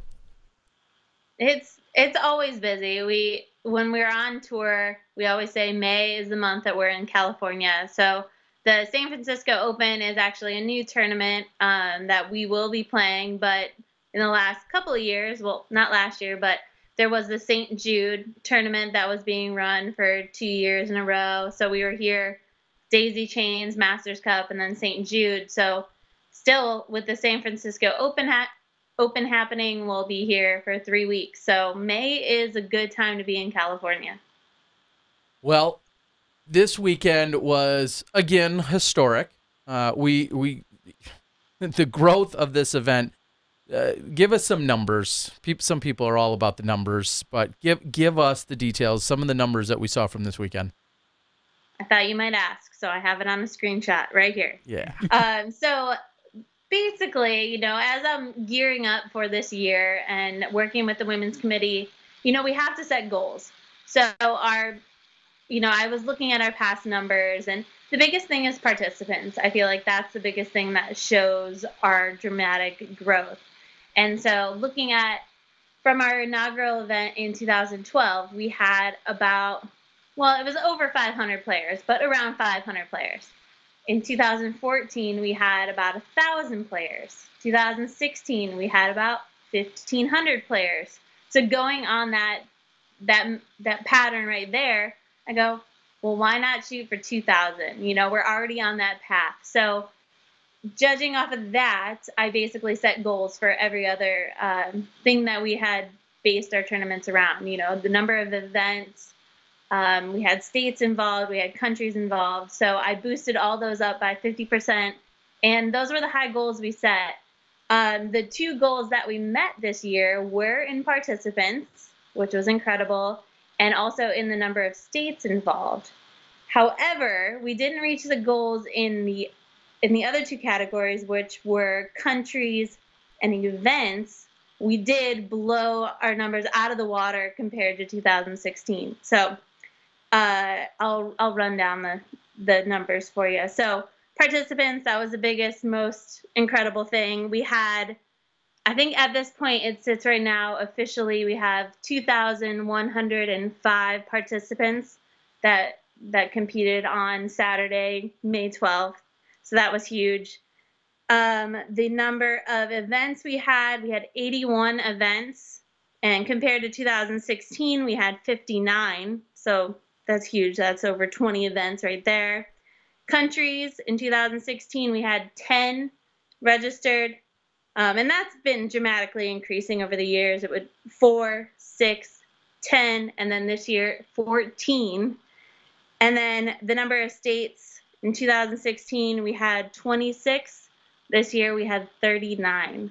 Wow. So we've almost covered the amount of states, and yeah, it's really impressive to see this map right here. We've nearly covered the whole United States. So that was really exciting. Yeah, just hitting those numbers right there is, you know, that this event is successful and the growth is showing in those numbers.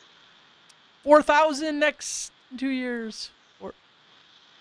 2,500. I was going to say 2,500 seems to hit. Just trying to go big. Just trying to go big. It's not exponential. We're looking for linear.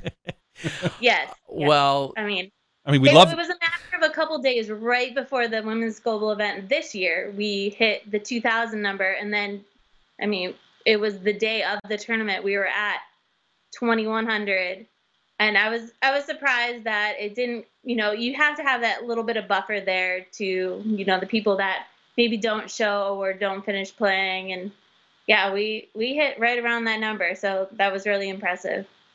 Yeah, that 2,000 number, I saw it creeping up on it. And then, like you said, there's some people that I know there were a handful of, well, maybe not a handful is the right word. I know there were at least a couple of women that were signed up in Wisconsin, and for whatever reason, you know, didn't ultimately make it, and you got to assume that's happening at a few of the events around the country. But then to see this final push, this influx in the last 24 hours to push it up over that 2,000, and then to even crest the 2,100 mark is just awesome. And having those little goals like that, you know, makes more women come out, makes more women encourage other women to come out. Just a goal in life. It just makes you more motivated to reach that goal, and everybody did their part to get more women out there playing. So that was incredible. Well, I believe you said 81 tournaments. So that's a minimum of 81 tournament directors, probably closer to about 150 to 160. You got to figure almost everyone had at least 1.5 helpers joining them. So just what an effort that went on. Now, to clarify for some people out there, an event like the Daisy Chains had 3 total rounds over 2 days, but it was in fact the 2 rounds of 18 on Saturday that went toward the actual global calculations. And how many of those situations were out there that you know of? Is there a handful maybe only, or a bunch, or? No, there's a bunch. Okay. Yeah. I would say 50-50. There were plenty of tournaments that were women's only tournaments, and then there were also the tournaments where they added the women's global event onto the tournament that was already happening. So I thought that was really cool. And even in the last month or so, we reached out to tournaments. Maybe they were already in planning. They didn't know about the women's global event. They were busy planning their own tournament. And last minute, they added the women's global event aspect because they had women signed up and thought it's a free thing to add on to their tournament. And so, yeah, I would say about 50-50. But, yeah, it was great to have those tournament directors. They're the one that make this whole thing run. So if it wasn't for them and their dedication, we wouldn't have the numbers we did. Well, and one of the numbers, and we'll get into a few results. Johnny's got them pulled up. I don't know if you do overall, but one of the things that we found really interesting and that plays into exactly what you're saying, spoiler alert, your FPO champion for the women's global event was, in fact, Sarah Hokum, right, who was leading the leading the Daisy Chains on Saturday, and then she also had the highest average rating on Saturday of all the pro women around the world. But ultimately, she got clipped by Paige Pierce, who came back and got her for the event title on Sunday. So there's certainly some of that came into play to keep things really interesting, too. Yeah, I feel like that happens at Daisy Chains a lot. That originally, when I thought of the idea of the women's global event back in 2012, we're talking with the women's committee, trying to organize things, and what date are we going to do? When are we going to run this tournament? And it happened to be the same year that Tom Schott had come up with this big idea to run a women's tournament in California, which happened to be the Daisy Chains that was happening on Mother's Day weekend. And so I said, well, we got this tournament happening. Why don't we run the women's global event along with that? And so it's funny that, that has all happened, and Daisy Chains runs every year regardless if it's a women's global event year. But it's a very difficult course, and I feel like pretty much every year of the women's global event, it is one of the highest rated rounds out there. So the women that play in the Daisy Chains tend to have higher ratings and really good finishes. And going along with the Masters Cup happening next weekend, it works really well for the touring ladies out there to come and play Daisy Chains. So that also has something to do with it. But Sarah was killing it on Saturday, but yep, of course, Paige in Paige fashion, she caught her in the end, and we all got used to the course as we went on, and it didn't seem as daunting. But yeah, that course that we play is incredible. It's very hard, but the ratings go really well with that. How do you feel your game is coming along? You haven't been playing much. You're kind of just starting to get on the road. You've got this big swing coming up. Where do you feel like your comfort level is right now? It's all right. I'm doing all right. I had Nate caddying for me this last weekend, so that was great. And I felt like my game was pretty solid for the most part. But, as you're getting into the season and you're still like working out the kinks, I feel like that's where I'm at right now. Even today, I went out and practiced De La. That course will put you right back into the game plan. It's such a tough course, and Play smart. I don't know. It's still coming around. My game is still coming around. I'm still remembering how to throw my discs and knowing how to step up to big putts when I can. But everything's feeling pretty good. So I'm excited that, Daisy Chains was kind of the warm-up, and then Masters Cup is big, and then San Francisco Open. I know we're playing a ball golf course, so that'll test the limits too.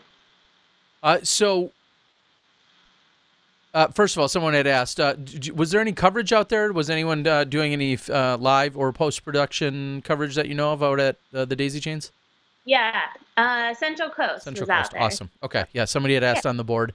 I know I was there a couple years ago, and I think Central Coast was there, I think last year, and then obviously, as Val just said, this year as well, which is awesome. So look for that to drop. I'm not sure. I'm guessing they'll probably have maybe you and Zoe, or who knows who they'll have doing some commentary, but I'm sure that'll be out there for everybody to consume.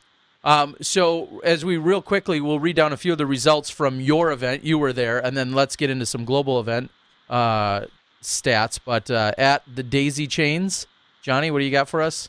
Open women, 13 competitors. As we spoiled earlier, Paige Pierce takes down the victory over Sarah Hogan, followed up by our wonderful guest, Valerie Jenkins. Christy King, number 4. 5th place, Madison Walker. 6th place, Zoe.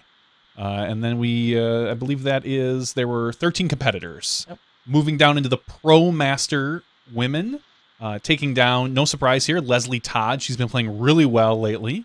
So congratulations. Followed up by Carrie Burlager, who we don't see her play a lot outside of the West Coast anymore, do we? She's kind of resided herself to there, but still a very, very solid player. Jennifer Morgan and Erica Norton rounding off the top 4. And Pro Masters, not a division we usually cover, but Pro Masters women 60 plus, Sharon Jenkins. Boom. I think you know her. Yeah, Mom. We got a Jenkins. Yeah, playing the women's global event, you have to sign up for the division that's most appropriate for you at your local tournament, whether or not there's any other competitors. But I think she ended up 5th or 6th in the overall. So that was pretty awesome. Yeah, she had some good scores out there. Yeah, she shot over her rating all 3 rounds. Yeah. So you can't argue with that. We'll talk the advanced women. There were 14 of them. Beth, I'm going to massacre this name. Abuchin. Beth, congratulations on that. Over Jamie Spencer by a single stroke. And then amateur masters women, Lorena Dostal takes that down. Amateur masters women 55, Virginia Tony 60, Susie Wiegand, sorry about that. Intermediate women, there were 10 of them. Rachel West, that's a nice name. I like that one. Rachel West, I can get that one. And recreational women, Vanessa Armstrong. So congratulations to all the women who competed and all the victors in any particular tournament or event. All right, so those are all at the Daisy Chains. Val, this is a massive logistical undertaking. You're talking, I know for many years there was always talk about the player packs and sponsors and supporters, and this year there were different options about virtual player packs and prizes and awards.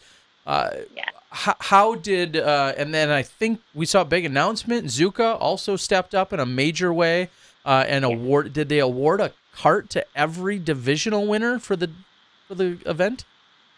Yep, Wow. exactly. Yeah, they're on pink Zuka carts with the women's global event logo embroidered on the front and then champion written underneath. So any division, regardless of their size, Zuka wanted to step up and donate that to the champion of every division. So yeah, awesome, really cool. That is awesome. So and we'll quickly read down the winners for the overall global, but what were some of the things that you saw maybe that jumped off at the page at you? Maybe their numbers, maybe there were people. Was there anything that kind of stuck out for you when you were looking at the global One thing results? that comes to my mind, because I got a picture of them, and I'm going to pull up this email, but it was from the Chick Flick, and generally the Chick Flick has huge numbers of the junior players, and this year there were 3 ladies, all related. So the mother, Ginger Hayes, got first place in FA3. Help me out, Terry. For recreational women. Thank you. Yep. Ginger Hayes got first place in recreational women. Her daughter, Ebony Hayes, got 3rd in the juniors 12 and under. And then her other daughter, Riley Hayes, got 1st in the junior under 8. So that's pretty impressive. I haven't heard of that, having a family place so well in the overall women's global event. So that's pretty huge. And they all play the chick flick, of course. And so I thought that was cute. So I just got a picture from their TD, Cindy McMahon. She sent it over, and I was like, that is a story to tell. That's what you want. You want, especially on Mother's Day weekend, you want those girls coming out, playing disc golf, representing women in the sport, but also you're playing with your moms. The moms are playing with the daughters, like you just mentioned. My mom was out there. So I thought that was a cute little story. Well, I also met disc golf hunter. Donovan is his name. I met him. He's from just south of the border of the Wisconsin-Illinois border. And I believe he said he had his mother, his girlfriend, and his sister were all at the event competing. And he put out a vlog. You can go out and find him. But that's pretty awesome. And that kind of goes hand in hand with what you're saying. I mean, talk about a family affair and having just so many people out there and be able to intertwine, these different unions or these different circles of people within your life. And I think that's a great example as well. So real quickly, I'm going to read down. I want to read off all of the winners of each division quickly. We got Sarah Holcomb in Open overall, as we said. I'm going to keep scrolling because in the Open division, there were 212 women ultimately. Pro Masters women, Leah Feltenstein, who won at the Mountain Chickadee, or played there, I should say. Sarah Nicholson and Debbie Scott, a couple of awesome individuals taking second and third. Pro Masters women 50, Barrett White from I was going to say Wisconsin. She always plays in Wisconsin, from Illinois. And Sue Stevens, a couple of names we recognize there, along with Donna Barr, who played down in Tennessee, who was, I think, instrumental in last year's U.S. women's event. Pro Masters 55, Elaine King, possibly. I think this is the first time Elaine's age has ever been shown. Everybody thought she was ageless, but Elaine actually signed up for her appropriate division this time. Same with Barrett White. Yes. Who knew? But these ladies play Open all the time, do incredible against the younger ladies. But who knew that? That they would prove their age someday. You're exactly right. I think that was the thing. Well, and Elaine finished with a 953 average for her 2 rounds, and we saw Barrett White. I want to scroll up. Barrett White finished. She averaged 914 on the weekend, so still very competitive. Deborah Parrish finished as the champion in women's 65. Sandy Gast in 60, Pro Masters 60. With Kathy Hardiman in second there. Sylvia Vokes was the one woman competitor in the pro field at 70 plus, and she finished with a 708 average. And then on the women's amateur side of things, quickly, Christine Jennings won on the advanced side. Congratulations to her. She shot 939 golf to win on the advanced side for the weekend, and she edged out Valerie by a half of a point. So she shot 939 golf, and Val. You're talking about me. No. Mundahano, I believe is how they pronounce it. The two sisters that play. She shot 938.5, so she was edged out by a half a point. That's one putt somewhere. So your champion. I'm going to continue to scroll, and that was a huge division as well, as you can imagine. Advanced women had 292 competitors, so that's huge. Advanced Masters women, Julie Langley took it down in a relatively large field of 128. Nadia Kokoro won in Rock Hill, South Carolina. She won Masters women plus 50, so congratulations to her. And this year, it seemed that all the ladies playing in the Rock Hill event, which is what the event that Elaine ran, there were a lot of them placing really highly, like Elaine, Sarah, Nadia. So, okay, Karen Shearer in AM Masters 55 and above, averaged 872 on the day. Donna Stanley at 60 plus, averaged 888 to win it. I see a Karen McVicker from Wisconsin up in the top 5. 65, Nellie Velarda Ast with a 989.5, 65 plus on the AM side. I don't know if Nellie's played in a tournament that I know of. I can't remember, and we've known her for 20 plus years. I can't remember her ever playing in an event. So that's awesome to see. She is co-supporter, owner, founder of the Token Creek Park, which many of you know is one of the nicest courses in the country outside of Madison, and her backyard butts up to that course, and her and her husband donated significant money to make that one of the best courses in the country. So awesome to see her playing. She played in Wisconsin. Paula Bowen at 70 plus, average 653 golf. Sarah Morris in intermediate women, 897 golf. Intermediate women, I'm sure, was hefty in numbers at 331 women. Ooh.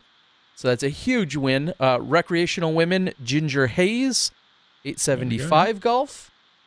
And she also had another large field. A very significant field at, holy cow, recreational women, 423 women. That's the largest women's division of all time, right there for one. It's gotta be. It's gotta be. Huge. You just got to think of how many. I'd love to know the numbers on how many women in that event. This was their first event. That would be at least 3 or 4. I'm just bringing someone like that out is amazing. Mara Ulinus won in Finland for novice women, shooting 814 golf.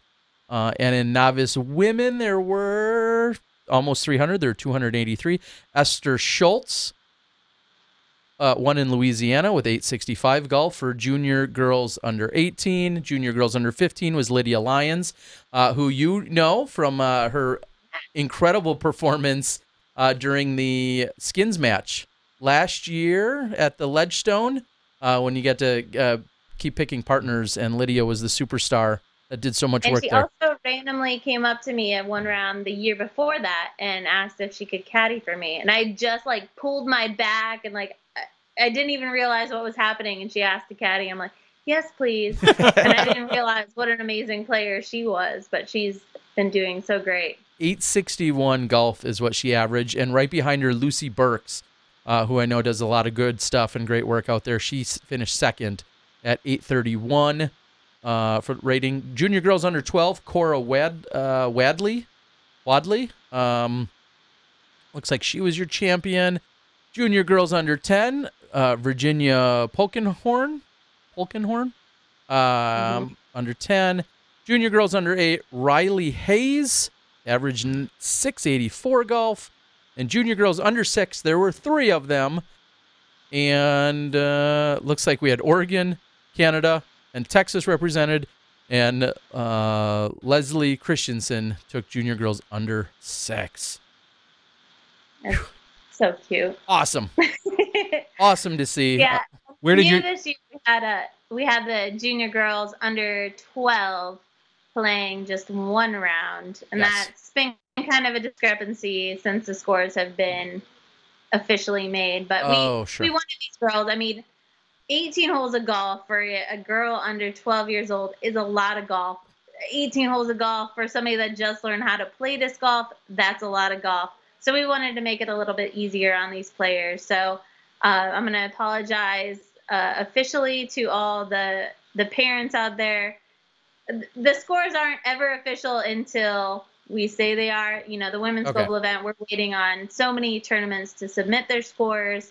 And then we had to do some adjusting to make sure that it was just the first round that was scored against all the other girls that played only one round. So that was the most fair way that we could go about it. And so apologize to all the parents if you looked ahead of time and saw that your daughter was a little bit higher than she might have ended up being. But I think that worked out really well. And Terry, I saw the amazing video that you put out of your girls.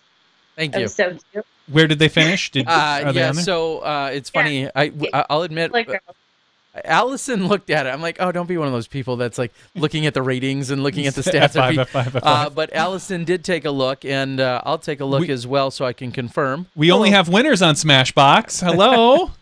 Hello, Sharon. My daughter played in the under 10. She finished in 29th place.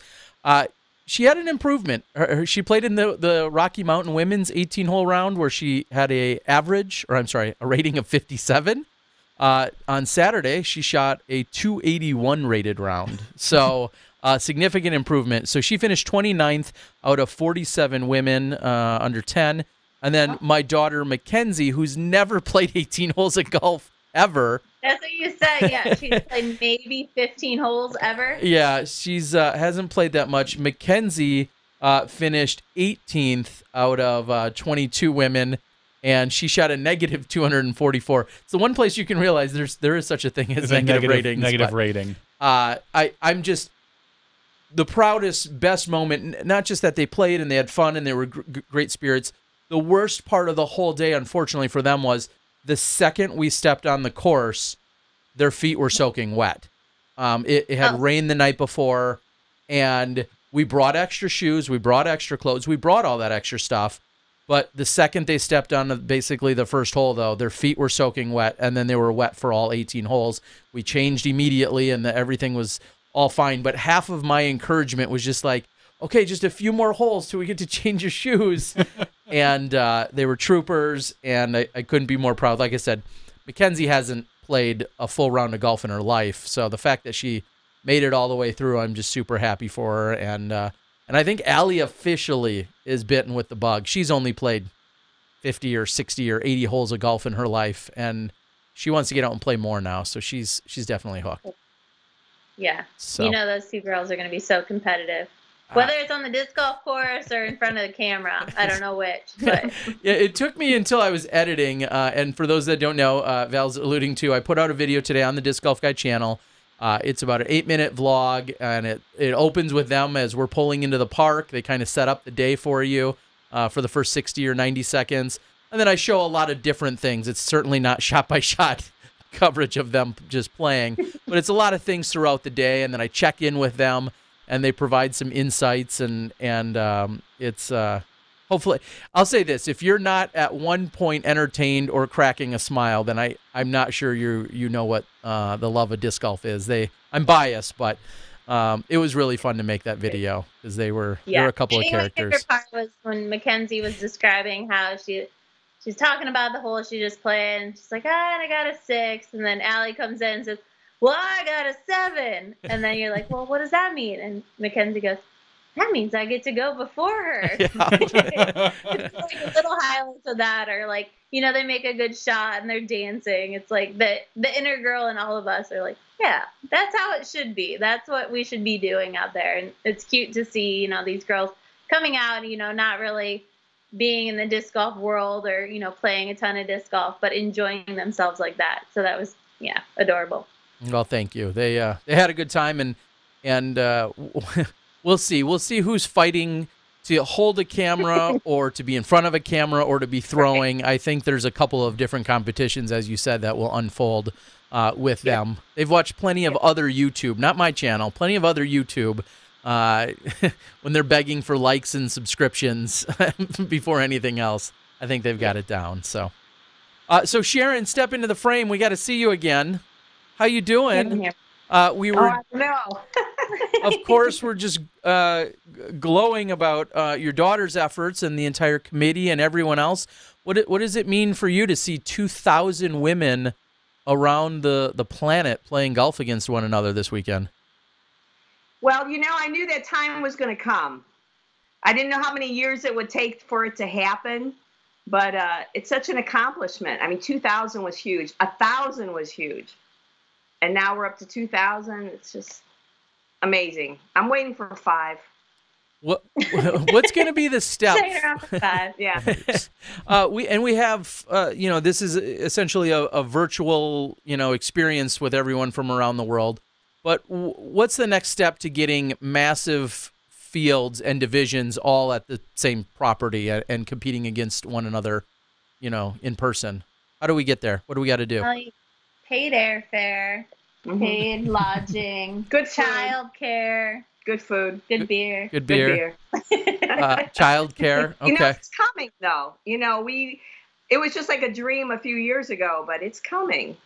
With all the women out there now and the exceptional, I saw so many new women out there throwing fabulous. Mhm. So I mean, the competition is out there. It's just to get them out there. Yeah, Mom was she got grouped in with the last card of the Open ladies, and that's all she could talk about the rest of the day was how far they're throwing, you know, how good they're putting, and yeah, I've been seeing the same thing. I stepped out at the GBO the very first round, and I'm hearing name after name that I didn't recognize. I haven't met these ladies, and they tee off on hole 1, and they were crushing.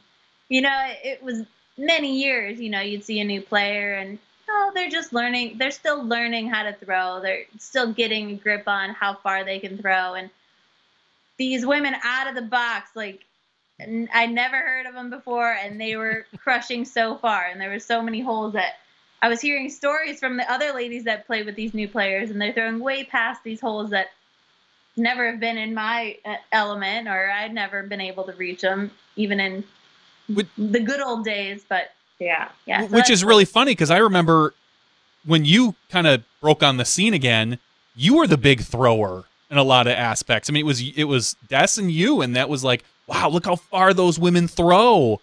And that was in 2000, Johnny V. I Yesteryear. I know we're all old on this podcast, but yeah, it's amazing the leaps and bounds we've seen at every, I want to almost say generation of female disc golfers. Watching the distance grow is really amazing. Yeah.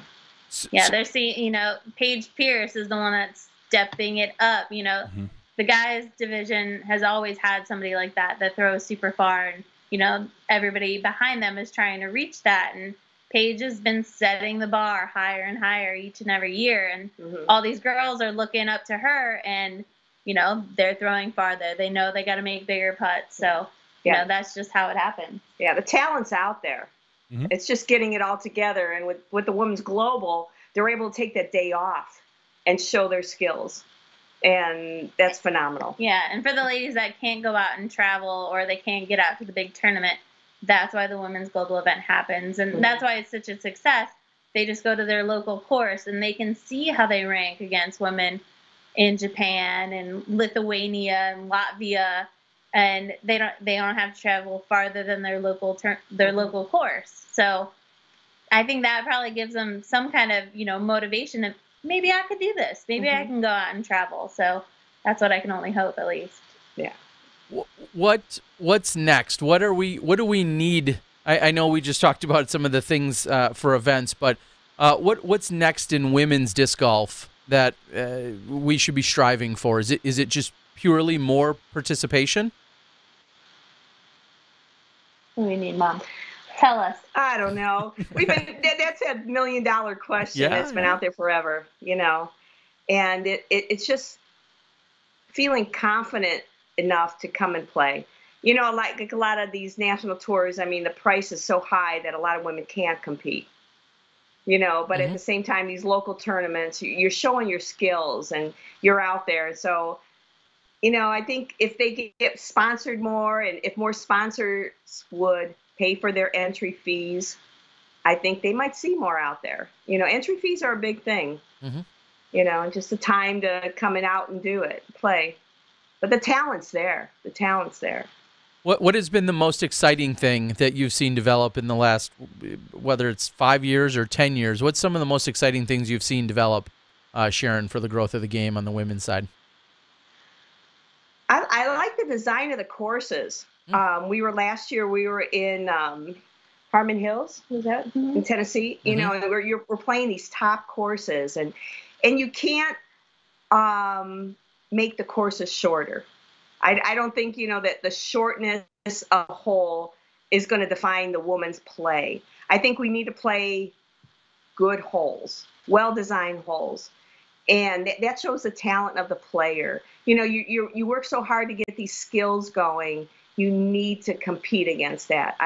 You know, the shorter holes, I'm not a big fan of. I love to watch the drives. You know, a par 4, you know, you work hard for that. And you get that, you know, good shot after it. But a good design course, and these women are striving for that. They all want to be the Paige Pierce, the Val Jenkins, the Sarah Hokum, you know. And I think that's awesome. They don't make the guys' courses any shorter because the guys throw farther. And I think, and this is obviously a hot topic that continues to get debated. I think there is a really fine line between, and I think you said it perfectly. You said you want better holes. That sometimes means an adjustment in length, and sometimes it doesn't. And I think every hole and every tee needs to be really dissected and looked at. What's going to make for the best possible hole here? Maybe it's shortening it by 50 feet. Or maybe it's lengthening it by 50 feet. Whatever the case is, let's make the best possible hole to showcase and highlight the women's skill sets accordingly. Exactly. Yeah. The skill is out there. Like I said, I've seen all this weekend, these women just throwing phenomenal shots. They want that. They want more. It's just like, and I think that's what it's about. Getting a well-designed course. And I like the national tour, the where it's going. It's awesome. All right. So fair to say we're going to see you out on the tour, right? We're going to see you more? I'll be putting my 2 cents in here and there. Well, I want to see you on the course playing. I mean, your 2 cents are great, but let's see. I mean, that or there's always room in the commentating booth next to Terry. I can do that. Okay. I can do that. So okay. You're pretty good. Well, There's been asking for it. Commentary. Yeah. That's right. All right. Jenkins ladies. So we might. One of us. We huh? might be out there. all right. So We need a glass of wine, though, or a glass of beer, something to get. I think things could be arranged. All right, cool. So out in California this week, what's your schedule look like, Sharon? What do the next few weeks look like for you? I know you've spent some time out in Santa Cruz in the past, but what do the next few weeks look like for you? Well, I got some strawberry pies to make tomorrow. Okay. Big plans. I've been playing a little of the courses, playing here and there, and they look phenomenal. They look great. I want to play the ball golf course here and see what that's about. Yeah. De La. Yeah. Okay. Yeah. I'm going to be following Avery around. I'm going to go up to San Francisco. Hopefully see him play his 1,000th course. Yeah. Okay. Yeah. So Abe's been looking for a course to play to make it his 1,000th course, and so that it will be the Glen Eagles course that the San Francisco Open's played on. Okay. So very historic moment. Now, Sharon, we always ask, we ask Val and Nate and Avery, where are we going to see you next? What are you competing in? What events are we not going to see you? When do we see you competing next? What's on Sharon's tour schedule of competitive play? Everything's kind of booked right now. I don't know. Everything's full. I would have played this weekend, but I think that's full. Beaver State Fling, I think that's full. That's a tough one, yeah. I like that. I like that it's full. I love women's events. I'm a casual round player anymore. Okay. Go out and hang out. I'm sure we'll see you at the U.S. Women's in Michigan later in the year. Oh, definitely be there. That's a given. I love the women's tournaments. I mean, they do such a nice job with it, and the camaraderie, and playing women's tournaments are so much fun. Yeah. All right, Val. Anything else we didn't touch on, or highlights, or sponsors, people you want to talk about as a component to this weekend's global event? Well, it's been amazing the amount of support that we get each and every year. And we had a huge long list of sponsors that have helped us out, from just a giveaway on social media to, like we said, Zuka Kart, Grip, Keen, who has stepped up to deliver the prizes, Discraft, who donated something to every tournament out there. So thank you to the sponsors, but like I said earlier, we couldn't have done it without the tournament directors that ran these women's global events and all the players that played. So it was amazing for us to see each and every year how this has grown, and the women get excited that this is happening. And we've been asked many times, why isn't this an every year thing? Why doesn't this happen every year? And I think it makes a bigger impact that it is every other year. However, we did want it to run every other year originally. I think this is making the biggest impact. Every 2 years allows us to grow in the off year, allows the local tournaments to continue to run, and then boom, the numbers show in great improvement each and every other year. So yeah, thank you to everybody that's helped out with that, and we appreciate your support. And the numbers are proving it. The women are out there playing, so And my job is done. Yeah. Job is done. Oh, what? And his daughters are out there playing. I know. Gosh, that's so. Val showed me the video today. It was awesome. Oh, well, thank you. Yeah. Well, and people shouldn't let this in any way stall the momentum, because as you just said, the Daisy Chains takes place every single year, and obviously every other year it's connected to the global event. But then I yell from the mountaintops how amazing the Rocky Mountain Women's Disc Golf Championships, which then takes place in every other year that the global event isn't taking place. And they have the exact same response. They say, we can't do this every single year because it takes up so many resources and it's such a massive undertaking that every other year is more impactful, and they're going on the opposite years of the global event. And so I think it allows for those other awesome events to grow and to thrive and to have really big successes. And I think about the Phoenix Ladies Open, which will be in its 12th or 13th year. They go every single year. So the Chick Flick, I believe, is every single year. Is the that events correct? are out there. Yeah. So it's just awesome to see that, as you said, every other year is what's needed for the preparation, and along with the sponsorships and everyone that's involved. But please don't don't stop there. Just know you can go out and find other women's only events if you so choose every other year. Mm-hmm. Yeah. And good juniors events. I think it's fun watching all these new juniors events coming on. Junior championship, junior world championships. This is where it's all, the root of it they talk about. I have one in Medina. We've been running it for 7 years now. This year will be 7 years running a juniors event. And Ricky's still eligible, right? Women. Do what? I said, Ricky Wysocki, is he still eligible? Probably. No, I think it's last year. It was last year. Yeah, we said last year. This is the last year, No Ricky. more. You can't play anymore. You already won World. You can't win this juniors tournament. Too tall. Yeah, there's a height or age requirement. You're exactly right. Medina, when is that, so everyone knows? I think it's July. It'll be July 10th. Okay.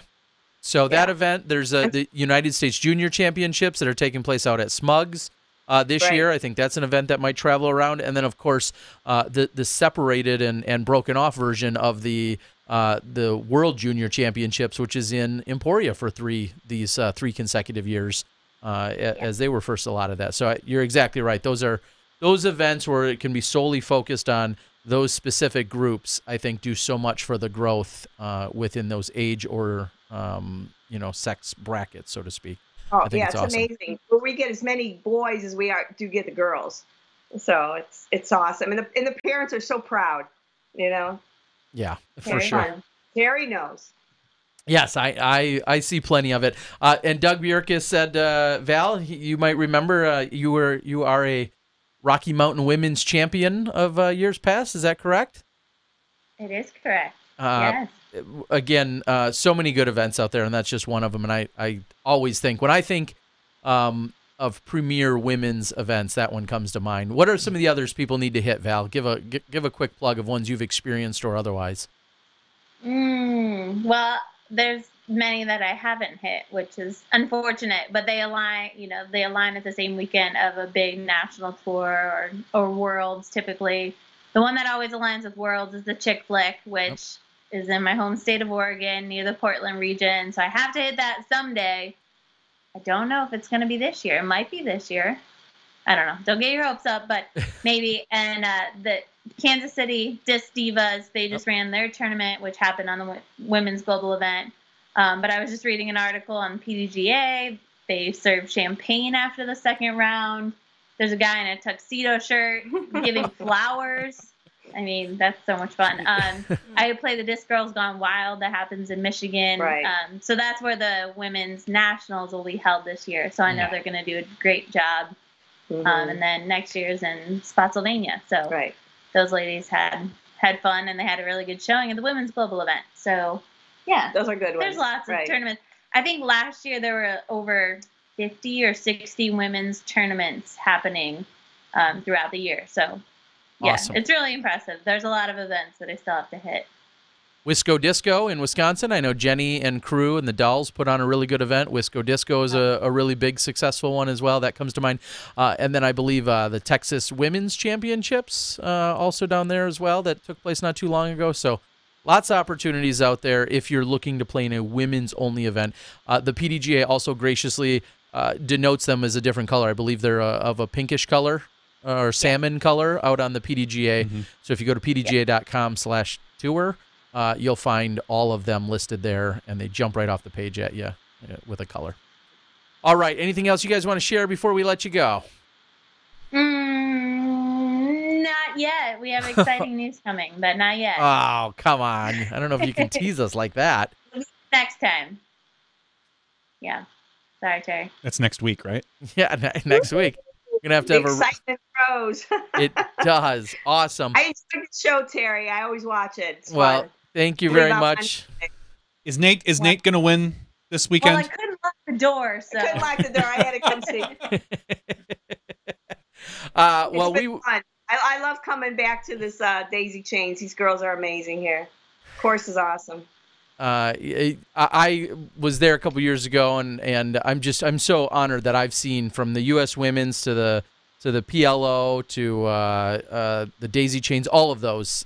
So many great women's events taking place, and you guys definitely do it right out there. It's a good place to be. I think everybody needs to come on out there at some point or another.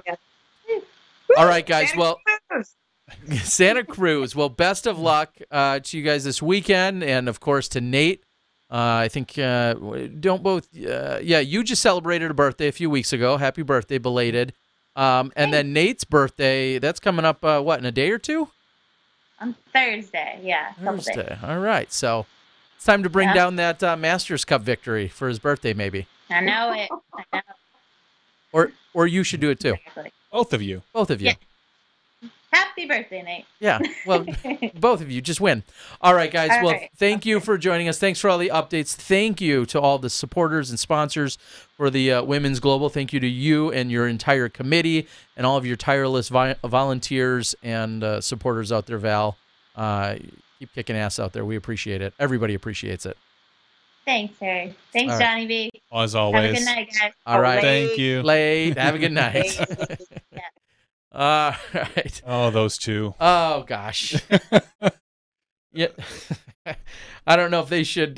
Maybe they need a regular segment. We just let them take over the show every week for just 15, 20 minutes. Just us go wander off, take a quick nap, and let them. I'd be good with that. If there's two people that should, I think they are way up there. So, again, of course, Valerie Jenkins, along with Sharon Jenkins, joining us, giving us the info. I'll backtrack a little bit and quickly apologize. If I read off a name, as Val was alluding to, if I read off a name that maybe wasn't ultimately the winner due to some of the clarifications on the final scores coming in, I apologize. Obviously, I was just reading from the PDGA site. But as she said, there might be a few tweaks that take place or have to take place due to the final results coming in. So I did the best with what I had. Can't expect any more than that. It's all, Don't expect much of me, for that matter. Keep the expectations low. It was nice listening to you fumble through names for once. I'll admit, as I was going through them, most of mine were pretty easy. Yeah, they were. I had a lot of really There was like easy two of them that names. were a little tricky. So I was pretty good on that. Amp had said, Terry, I thought you said that Sarah Hokum had the highest rated round on Saturday, but it looks like Kona did. No, Sarah Hokum had the highest rated average of her 2 rounds at the end of the day Saturday, and that's what netted her the WGE win in the open division. Kona could have shot a 1080 round, but if she then followed it up with a 700 round, which she didn't, but if she did, again, they take the average of the 2 rounds for the divisions, and that's how the WGE winner was ultimately awarded in each of those fields. So Kona, if you did, I believe it, that Kona had the highest single round, quite possibly, of the entire weekend. That I certainly believe. But when it came to averages, they take round 1 and 2 average. So congratulations, though, to Kona, who, as some more Smashies are saying, she had the hot round for round 1. And I put on the board earlier, she is one of those up-and-coming crushers that we're talking about. Kona, Emily Beach. Yep. Emily Beach. You've got Oh, I rattled them all off before. Katrina, obviously Val, Paige, Jen Allen. They can all crush a disc right now. So, and I think that's only going to continue to evolve, and we're going to see a lot more women regularly throwing 400 plus, and it's very exciting to see it on the women's side. All right, I think that's about all that we have to worry about in terms of our regular show. I'm sure we can have some after show odds and ends, but I think that's a pretty solid set of information for you guys. Of course, Dana with the update, and then Doug talking about the match play, and then Valerie and Sharon giving us updates about the women's global and with a little specific or some specifics, we'll say, over at the Daisy Chains. Great event, and as I found out here tonight, look for CCDG to have some kind of, I'm assuming it's going to be shot-by-shot release coverage of the Daisy Chains. That's right in their neck of the woods, so we're excited to see that unfold. And a shout-out to Mr. Harbeck for silliness. And everyone that did the super chatting tonight. Thank you very much. That's it's all well received, trust me. Greatly appreciated, all of our supporters. We're going to have a giveaway in the after show. You guys are going, some of you have seen them, and I'm going to give a little tease. Some of them seen them. Somebody's going to win one tonight. You can purchase them, but there's only a few dozen, well, okay, maybe a few hundred total made. We've got some of the new Tear Bear Disc Golf Guy Tear Bear discs, which you can't really see in that version because of the way it shines through. I got a couple different ones, but somebody's going to win one tonight as part of the giveaway, and that's what it looks like. Thank you to Michael who helped put that stamp together. But you'll have some options in terms of what disc you might want to win in the giveaway. So we're going to call it. It's been a great night. We're going to head into the after show where we'll give the disc away, but also talk about odds and ends. As always, we'll interact with the live chat board coming in from YouTube. Figure we could do work or research, look for content, or we could just answer what you guys spit at us. It makes it so much easier. We appreciate it. All right, so for all of our guests tonight, who I mentioned earlier, along with JohnE V and myself, Terry Miller, the Disc Golf Guy, that's your women's global and world match play updates. That's podcast 195. We'll see you in the after show when you step inside the Smashbox. Thank you to our $2 and above patrons. Your name is listed below in the credits. If you are interested in being listed as a producer in the SmashBoxxTV credits and supporting this and other fine podcasts, please visit patreon.com/SmashBoxxTV.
Oh, hey, I was just filling out my OGO Ambassadors application. Welcome, everyone. This is Terry Miller, the Disc Golf Guy, along with JohnE V. We're here for the podcast 195 after show.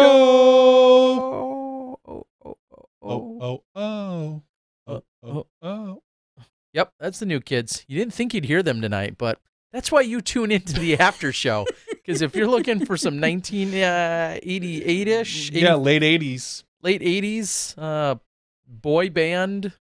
We got it. One of the no, they're not one of the original boy bands. I mean, were the Beatles? Let me back up. Were the Beatles considered like a boy band? Yes, I think if you look at the reaction they got from the young teens. Women, the teens, and things like that, I think you could say that was the original boy band.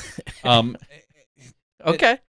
I think there was a boy band drought from like kind of the 70s through the early 80s. I don't like know. Group, There was boy White bands. Snake. There was Poison. I'm saying like group boy bands that are that kind. You've got your Partridge Family types and things like that. There was always a person or a boy who was the hot new thing. But as far as like Jackson 5? the Jackson 5, you've got the true like band. The late 70s to early 80s were really a drought until New Kids on the Block jumped back on the scene. Or the Monkees. I feel like I'm doing such a is it blasphemy to suggest that the Monkees and the Beatles were the boy bands that we later were the predecessors to the New Kids. I don't know. That seems a little. Anyway, I mean, this is what you come to this podcast for. Oh yeah. Interestingly enough, and we of course had Valerie Jenkins on the show earlier in the year. There was a heated debate that took place with a couple of Discraft employees, along with Nate Doss, along with Scott Kesey, I believe, over at DGA. We were all at the memorial, and this was a day or two before it started. I want to say it was Monday. We had a pretty lengthy discussion about what is or is not classic rock. And Nate had an interesting perspective. JohnE and I are both around that 40 category, or that rounding that age of 40. Nate, 32, 33 neighborhood. And a couple of the other gentlemen were a couple years older than us. And so there was a really interesting discussion, to the point where, of course, Wikipedia had to be consulted. And I almost called you. I think classic rock kind of ends at about the 1980 point. Maybe you move up to 82, 83. But like, I'm thinking, when I think classic rock, I don't consider like your hair bands and classic rock, at least from my perspective. Now, we're in 2018. Classic rock is Pearl Jam.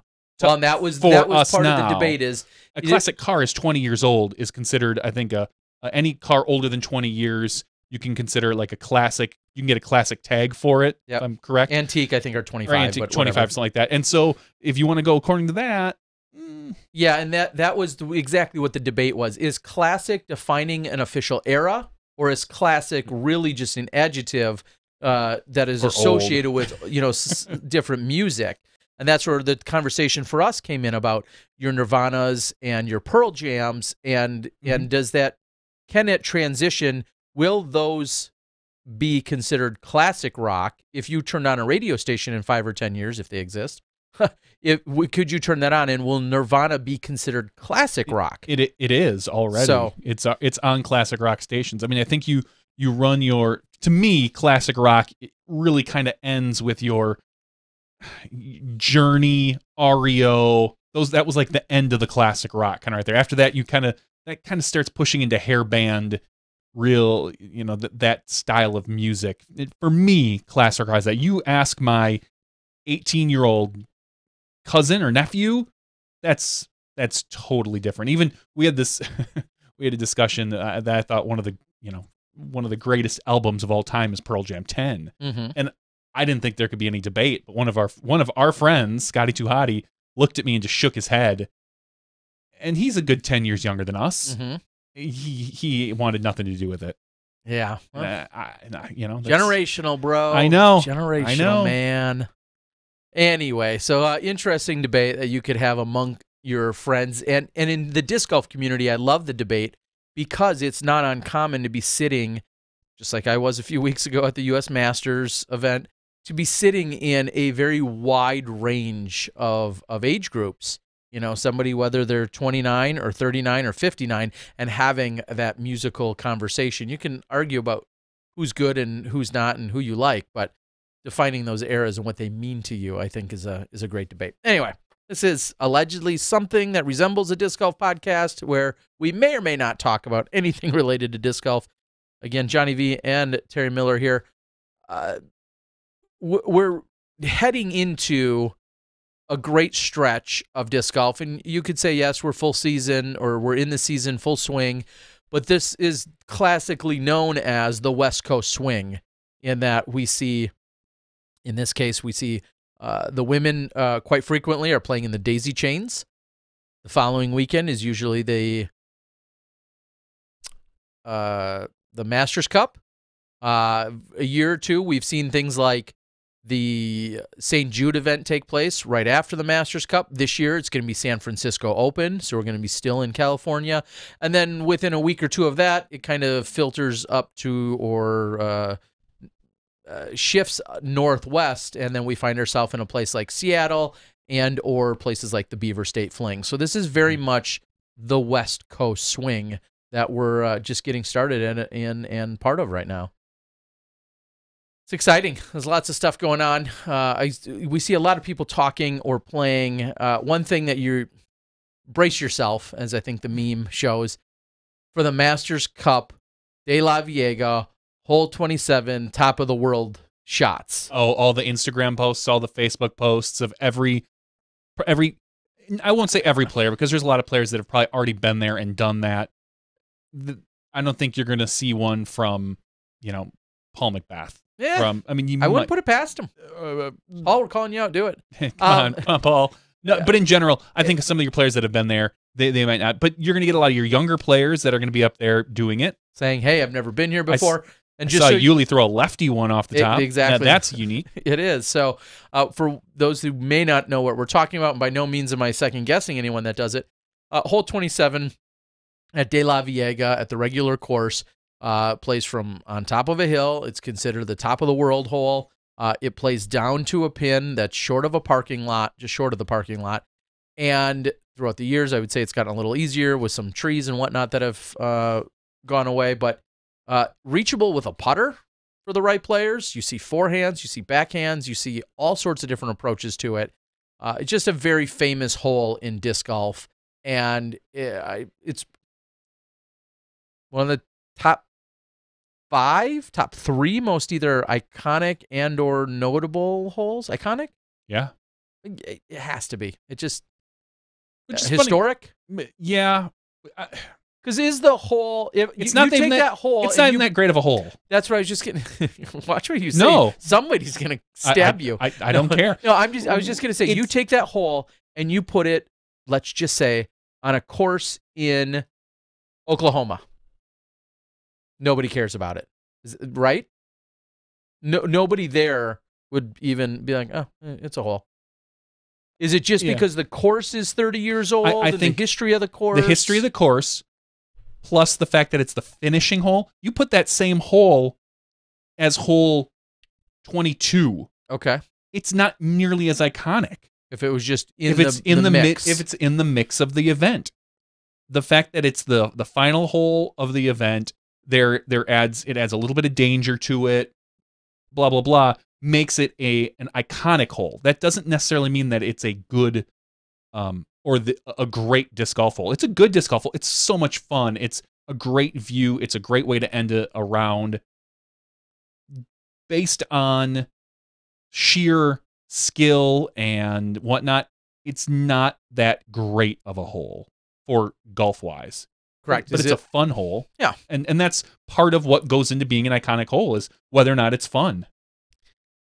Well, that's and there was quite a debate even. If someone says Oklahoma doesn't have any elevation, that would be the best hole in Oklahoma. Okay, I know that. And as soon as I was trying to think of a place, and that's exactly because I almost said Florida, and I'm like, no, in Florida they would be losing their mind over that elevation. Minnesota, sure. Michigan, Wisconsin, where we have a lot of elevation.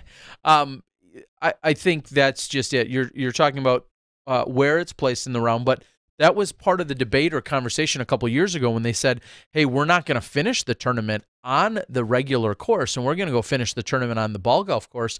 There were some hardcore, historians that said, oh my gosh, we just can't imagine not finishing on, with hole number 27, the top of the world hole.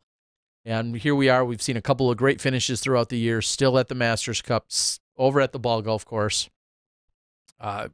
Golf still gets played at a high level. I think we'll be just fine. But yeah, a lot of those things factor into it. So brace yourself. You're going to see plenty of those posts. And I'll be the first to admit, a post popped up on my feed the other day. It's like, oh, look where you were a few years ago. And sure enough, it was me at the top of the world hole. Yeah, Something you have to do. You just have to do it. Anyway, So that's taking place out in California. Expect a star-studded cast. It's a national tour event. Looks like, the third national tour event of the year. As we open in Vegas, then ultimately headed over to Dynamic Disc territory over in Emporia. And then this will be the third national tour event of the year. There's, 5, 6 national tours? So you think about as the schedules are intertwining and where they coincide, and then the very next weekend is the next stop on the Disc Golf Pro Tour. I'm just laying out a calendar for those that are listening to my calendar unfolding. Okay. All right. I'm going to check in on the board. Looks like plenty. No, Waco was not a national tour this year. Hasn't been for a couple years. The last 2 years, at least, it's been a stop on the Disc Golf Pro Tour. All right. Dad's drunk. It's always out there doing research, looking at numbers. It says average rounds played this year. Eagle is averaging 1053, Simon 1052.7, Paul 1042, Ricky 1041. Interesting, because I think the debate that then rages on week in and week out is who's truly the best player this year. And some people want to immediately, I think, still default to Paul or Ricky as you see him rated number 1 and 2, or in terms of their rating. But clearly, Simon and Eagle have something else to say about that per the scores they're putting up. Yeah, I mean, even based off gut feeling and clearly statistics, right now Eagle is playing the best golf. But as I think I said last week, let's see how he does at De La, which is not one of the courses. It's funny because someone's like, "Oh, I can't wait to see Double G at De La," and I'm thinking, that does. I'm like, maybe the golf course. Yeah, like there's distance there, but the traditional De La course. Yeah, that distance is not a key component. No, in fact, it can hurt you quite a bit in many of the situations. Does it probably help you on a couple of the uphill holes, like towards 24 through 26, maybe? Yeah, they'd help out a little bit. Sure. But that's not, you want to be accurate and smart and a little lucky at De La. Those are the factors that are going to get you a win there. Jeremy Stewart says it is his anniversary, 15 years for his wife and 2 with him. So congratulations. No, I'm just kidding. But happy anniversary, Jeremy. Your wife must really love you if you are sitting here listening to our sad-ass podcast on your anniversary night. But seriously, we appreciate your love and support. We know you're here just about every single week, so we certainly appreciate it. Dad's Drunk says that Johnny V only hates 2 things, Tom Brady and Eagle. That's not true. I also hate Radiohead. No, I don't hate Eagle. I don't know where that comes from. I think he has a hard time just because you're not singing from the mountaintops, Colorado mountaintops, that you think Eagle's the best player in disc golf. I think he is right now. Yeah, but I think you don't regularly sing it and echo it's hard what Dad's Drunk is saying. Agreed. Therefore, he thinks you hate him. Well, it's hard to argue that Eagle's not playing the best golf on tour right now. And if you pick anyone, it has to be Eagle. I'm just not sold that he's the best. He's the best player currently. I'm not sold he's going to be the best. You're going to look back at this year and say he was the best player throughout the year. That is yet to be determined. Once we get to, again, more of the upper West Coast and the East Coast swing, where wide open distance isn't so much the deciding factor. We'll see. And he could very well continue his play. He's got all the skills to shoot well at any course. So it's just a matter of will he do it? Yep. Will we see some of that burnout we've seen in the past? Or is he going to be able to take the breaks he needs to maintain his mental stability and get through the year? This could be the year of Eagle. It very well could be. And if UC pays us enough, we'll say it's the year of the Shield. Right? We're up for... In fact, I might have to edit that out of the podcast later. Now. I mean, I'm just saying we're up for... we can be bought out. We can say anything that we need to say. I think Damn It Dan is out there on the board as well. Damn It Dan, we appreciate you always tuning in and supporting us as well. All right. Joe says, I caddied for GG, double G at, please don't make the mistake I just made, even though I've known him for 20 years. It's double G. He doesn't go by GG. It's double G, even though. GG is where my wife works. Exactly. So I caddied for, now it disappeared. Something about I caddied for double G at De La. I don't know. Okay, it disappeared on me. De La Soul. We're going to go with me, myself, and I. Dad's Drunk says, Terry always has a problem with me. Sarcasm doesn't read well through the chat. He always thinks I'm being a dick. Most of the time it's sarcasm or joking. Hard to read in context. Sometimes. Maybe not.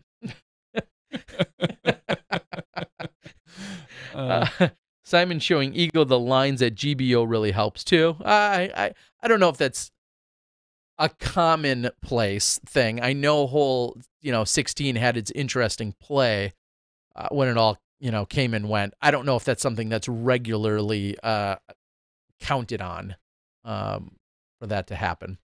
Cool One says, Dads, Terry, you just don't get along. I swear Terry's voice is different in real life.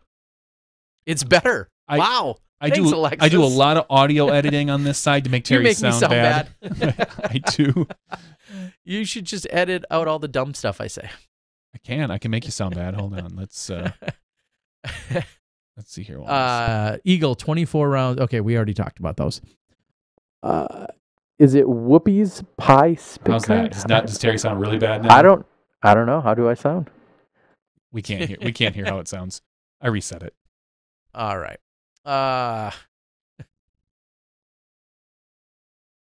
Anyway, what else do we got going on? Not a heck of a lot, to be honest. Really? There's no pop PVG. Culture? Pop culture that may or may not be relevant. I saw, speaking of Double G, I saw him making some beef jerky, which for those that don't know, if you're a big beef jerky fan, Double G makes really good beef jerky. And if you're out on tour, you should probably buy some from him. It's really good. Most certainly. So I'll say that much. I was messing around with the EQ for Terry. Something we can't actually hear coming back at us because it just spits out. But pop culture, I went to go see Game Night. I thought it was really good. Okay. Made me laugh. I'm sad. Like I said, I'm sad that The Expanse is possibly getting canceled. Been watching Legion on FX. Awesome. It's trippy. Like I feel like if I've never done mushrooms, but I feel like if I did, it would make that TV series crazy. Yeah, that's. I mean, I kind of want to get up and work out early in the morning so that I can watch more TV because there's so much good stuff going on, and I just and that would be a motivator. I can't justify doing it otherwise, and because riding a bicycle outside with your iPad is very frowned upon. Yeah, that probably wouldn't be the safest.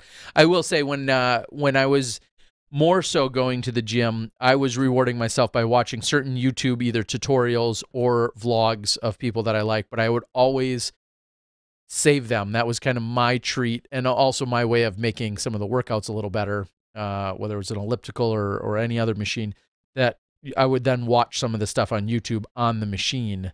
And that was a good motivation to actually, because I don't want to set aside time to watch some of this other stuff. I really want to watch Cobra Kai on Yep. YouTube. I don't have a YouTube Red account, which you need. I think the first 2 episodes are free. I haven't watched any of them, but I've heard really good things that if you enjoyed, and you're of our age, you enjoyed The Karate Kid, that Cobra Kai is really good, especially for being a YouTube series. So you're setting the bar low at YouTube series, but then it's really good. So. Okay. Dan Harbeck's out on the board. Dan, we thanked you, but we'll thank you again for your incredibly generous super chats tonight. We really do appreciate it. I don't have any timestamps, so to speak, that we've been thinking about. There's a lot of conversation as to my pop filter or spit guard. Is it referred to as a spit guard ever? I'm sure it is, but it's a pop filter. It's a pop. What? Enlighten everyone. What is it supposed to be doing? Stopping your peas from popping more often, or at least eliminating them. Okay. So sports betting is legal? Is that? I've heard a few people yell about that. And this is actually, what's the scoop? I don't know. This is kind of interesting. the Supreme Court has basically ruled that said the ruling was we as a, there are no national laws that prevent sports betting. So we've decided that it's going to be up to the states now. So it's not any more or less legal where you are, but now your particular state can actually make laws. So you could be like Nevada. You could be like, I know New Jersey was the one that was fighting it for a couple of years. There was a big pushback from a lot of the sports leagues to stop this because they don't want sports gambling, I think, for whatever reason. And now the Supreme Court basically said, we are not going to restrict it because it is not a federal law. And it is going to be up to the states. And this is interesting because I'll need to look at this because in the future, I could see something like this affecting Skip Ace. Being able to, if Wisconsin or whomever makes it legal, I could see pushing something like that into skipace.com. Although I don't know for sure because there's different issues with the PDGA and how they working with their data and integrating, they frown upon that. So that would be something I'd have to work out with them and whatever. But it is an interesting perspective for the nation. I don't think it changes anything as far as poker or I don't know because I believe it was sports gambling. I don't necessarily know if that includes poker or not. Huh. I'll admit I didn't know any of those details. So and I enjoyed my time at the casino. Rarely, I'm a blackjack fan. Maker's Telemark saying they did strike down a federal law, and maybe that's true. I thought it was just that there wasn't a law, but they kept ruling against it. But maybe I'm wrong there, and maybe there was a federal law. So, all right, and Dad's Drunk says DraftKings is still around. Yeah, a lot of those want to get into sports gambling as far as NFL, NBA, MLB type gambling on the actual games and not just fantasy. Team Howell 123 had asked, Terry, when will you get back on the course and out of the booth? That's a really good question, and we should have more updates for you in about 9 days. San Francisco certainly has a conversation about booth versus no booth versus resources or not enough resources. There's a ton of, I don't want to say a ton of uncertainty. There's a number of uncertain elements there that just have not been secured or locked down as to the exact flow and format of what might happen. So I'll say right now, check back first round of San Francisco Open, and you'll have your answer one way or another as to what we may or may not see there. We're trying to work with a lot of different ideas. One thing that was talked about is the San Francisco Open, along with the Disc Golf Pro Tour, is trying to film every shot by the women on all of the cards in hopes of assembling a highlight video or two or something of that nature, getting all the women's shots. I think they're reaching out for some volunteers to possibly work phones or cameras or whatever the case might be. I don't know all the details myself, but I know if you want to go out and find out more about it, go out to dgpt.com and you can read up and find information there. But there is definitely an effort to get more women's coverage filmed so that those could be used as promo pieces and assets and things of that nature. Dad's Drunk had said, I think GBO is the best live broadcast yet. Terry and Robert were great. Didn't love Corey and Sean a few weeks before. I love me some Corey and Sean. But every combination, and we say it all the time, not just who you may or may not like. We're very much in a stage, I think, of continuing to try teams, combos, setups. We've been in booth, out of booth. We've been remote, on site. We've kind of done a lot of different things, and I think we're just going to continue to evolve and hopefully find the best possible long-term solutions. But as soon as we get comfortable, we'll probably switch it up and try something new. So there's no end to it. There's not. I mean, we're not, even if we hit what we think is the best group and pair and location, we're not going to know that. We're going to think, oh, there's going to be something better. Let's try it this way. And if that doesn't work, then we go back a step. And we're going to continue to mess around with things. It's going to always be flexible for us. I will echo though. I had a really good time. There are some great advantages to it, but I had a really good time working with Robert. So easy. I've said that 100 other times. He makes me say it, but I had a really good time with it. And when things hit well and everything goes how you hope it should for the most part, just makes the day and the round and the time that much more enjoyable. And things went really well on Saturday. I feel like Friday they went pretty well, and Saturday they went even better. So we'll see. And it's funny, for just a little behind the scenes too, as much as I love Robert and working with him, Robert has a full-time job as the Dynamic Disc / Latitude 64 team manager. So if Robert were to, we'll say, call the shots on a Disc Golf Pro Tour event that wasn't backed by DD, we would have to consider compensating him. He'd have to probably take the day off and travel and all. Like, those are all real world logistics that factor in. And sometimes things hit and they align perfectly and we can run with it. And sometimes they don't. But that's a great situation where it's like, even if I'd love to have Robert every single weekend for all 10 stops of the Pro Tour, that's really just not likely. It's the we can probably pay him more there. than DD though, right?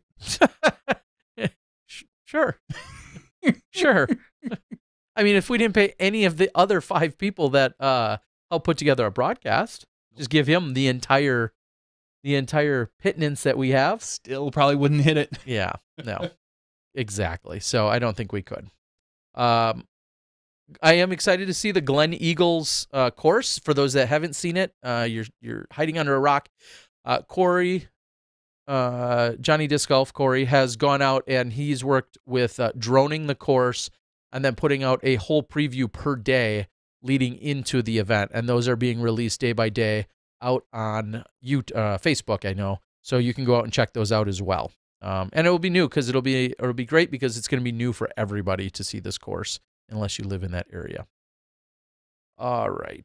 Terry, you should film me throwing in San Francisco and let the internet trolls give me tips on my form. That sounds awesome. Carver, did you message me today about purchasing a bag? If so, we can make that happen. I like you on the course, Team Hall says, but either way, we'll take some Terry commentary. Thank you. Somebody said I liked them both. We could do a giveaway. We could do your let's give stuff away. Giveaway. Are you gonna? You could sign it. Too, I could sign it if someone wants. I feel like there's a slight premium in the sense that if you're here and I hope you're on the board, and I hope the winner is drawn live, and I hope you're listening live so you can tell me which disc. Otherwise, I'm going to probably randomly pick one of these discs and then send it to you. You're just going to have to be happy with it.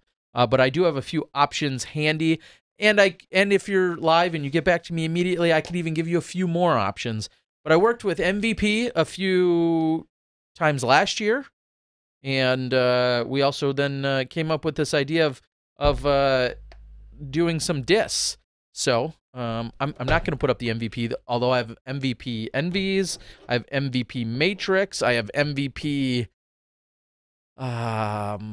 Octanes, and then I have also some dynamic discs, some Latitude 64 stuff. This one's a diamond. I think I have some daggers and maybe a compass, and some other things. But here's the stamp. Those that haven't seen it, you've maybe now seen it. I kind of officially released it at the Glass Blown. It's a bear holding a camera. Oh, is that what that is? And a mic. Oh, yeah. Okay. Yeah, so it's called the Tear Bear disc. So thank you to anyone that has already purchased some. I've been putting them up for sale and making them available. You can, of course, reach out to me and get one directly. All of it goes to supporting post-production, vlog efforts, equipments, things of that nature. Ryan Pilcher also says a lot of these discs have been going for top dollar on some of the auction sites, some of the MVP specific sites, and because some of the color schemes are very unique and this and that. So if you're smart, if you win it, take it and then turn around and flip it and sell it for way more money. No, I've had a few of these go for like 56. One went for 56, I think. One went for 46 or $51. Some of them have gone for some pretty serious dollar figures. But somebody's going to win one for free tonight. And yes, that is a 3-color stamp on the MVP. So if they say you can't triple stamp a double stamp, you can. The Tear Bear can. So there's actually, yes, 3 different stamp colors. And this one's really tough to see. But there are actually 3 different. They literally have to stamp it, pull it off the line. With a different foil or whatever. Redo it. Like it's a pretty serious ordeal to make these happen. So, and I have them available. But tonight, lucky Smashboxer wins one. All right. If you want to be eligible to win the Tear Bear disc, you can do so by signing up for patreon.com. And what you can do is look for SmashBoxxTV on patreon.com and be a patron of our wonderful podcast at any amount. Any amount. Currently, we have 185 patrons that are signed up for something or other at any given level. I have sorted them by zip code. Wow. Just randomly. Just blowing my mind tonight. Zip code. So what I need from... 4. We did 4 last time. Damn it. I was going to say it's the 4th iteration of the Women's Global. But WGE is 3 letters? I'm going 3. That's what Seth, because that's what Seth Steinway said. Seth, we love you, Seth. Seth, we're going with Seth. All right, so I'm going to hit generate a number 3 times. Out of, how many did you say? 185. So, and the 3rd one will be the one we take. Here it is, folks. You're it's seeing not it 136. Live. It's not 59. It is number 31. 31. So we're going to scroll to 31. Zach Pajic. Zach, are you still on the board? Is Zach still on the board? You were earlier, Zach. You better be here, buddy. Zach, I don't think I've sent out stuff to him before. Not recently. Not recently, at least. So that would make you one of our... Yeah, awesome. Zach. Come on, Zach. Oh, boo, Alexa says. Ryan Pilcher, thank you for supporting me in all the ways that you do. I very much appreciate it. All right, so if Zach gets back to us, he can let us know exactly. Oh, Zach attack! Oh, so easy. No, there was no trivia quiz. This was a Patreon giveaway. Yes, Patreon giveaway. All you got to do is support us. Seth says Zach wins Pro Tour stuff all the time. You know what? When it pays to donate. When you support so many different things, there's always ways to pull down some free stuff. And it's not really free because you're giving. But, yeah, it's like. But anyway, again, patreon.com/SmashBoxxTV. We truly appreciate every one of you that's out there donating. And if you become a Patreon supporter, you should do that for Smashbox. If you become a Patreon supporter also, I'll plug my own. At the $100 a video level, I will also send you. I couldn't even spit that out. All right. Don't do that. I'd send you one of these as well every month. All right. So, Zach, we'll see if he comes in on the board. Rigged, Ulysses says, yes, rigged that Zach is going to win for the first time in forever. If ever, maybe. Larry says, got my first DD disc this week, a classic blend judge, and I'm hooked. Awesome to see. All right. I'm going to say I don't have too much more. It was a good weekend. Mm-hmm. Women's Global, obviously a huge success. Please, if you like or dislike the video blog I put out with my children. I will say this, not just as a plug for the video blog that I put out today. Just let me know if you like the style. And the content was the Women's Global event. I had my 2 kids. That's not going to happen week in and week out, obviously. But if you like the style, it was not shot-by-shot coverage. It was a little, it was more of the experience of being there. My kids were, yes, involved in this case, but it just wasn't, and it wasn't even just highlights. It was a mixture of shots. I kind of played around with the speed and a few other things, like mildly artistically, but not that much. Just let me know if you like that style. If you would continue to consume those types of videos. It's really more of my old school original video blog style, which was have a topic or two, discuss it, maybe show some footage, maybe some B-roll, that kind of stuff. I put some music to it, which I hate doing because everybody gets so polarized over what music you use. But let me know if you like the style of what I put out. Ended up being about 8 minutes. I don't know if they would be 4 minutes or 10 minutes or 12 minutes in the future, but I'd love to get to doing more things of that nature in addition to some of the shot-by-shot coverage that I've been putting out lately. So that's what I'm looking for. I'm looking for feedback on that. Team Howell says, I'm still throwing stingrays and scorpions do you see any reason to go to the new stuff? No. I mean, if it's working for you, if it's not working for you, try the new stuff. I hope you enjoy the Mach 1 baskets still. Those are great. there was a question on Reddit about what is the disc that's closest to a Comet. And I said, well, because someone was saying, well, there's, for the most part, you can take any manufacturer and there is an equivalent disc from another manufacturer. They're all very close. And I had said, that's true. I bet you there's even something for a Comet I'm not aware of currently. An old Ontario Rock is very close. I couldn't think of another one. Someone said there were some talks about M3 or M4 from Prodigy. Okay. I equated those more to like a Meteor as opposed to a Comet. The Comet is very unique in the glide that it has and the slow speed.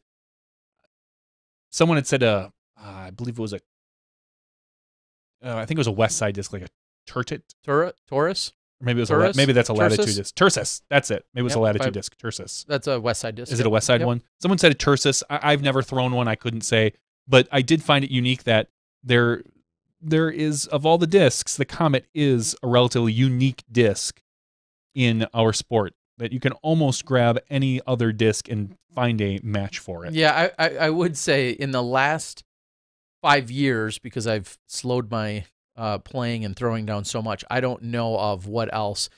Luke on the board says possibly a Mako or a Mako 3, maybe, possibly. I could see that. I mean, I haven't thrown the Mako 3s. Ryan says he feels like a Nova is the putter equivalent to a Comet, which I could understand. Very true. I do have a Nova, and it is a putter equivalent to a Comet because it is slow and it flies very true. Okay, Mac says a Fuse is very, very close, which could be. I'm not too familiar with the Fuse myself.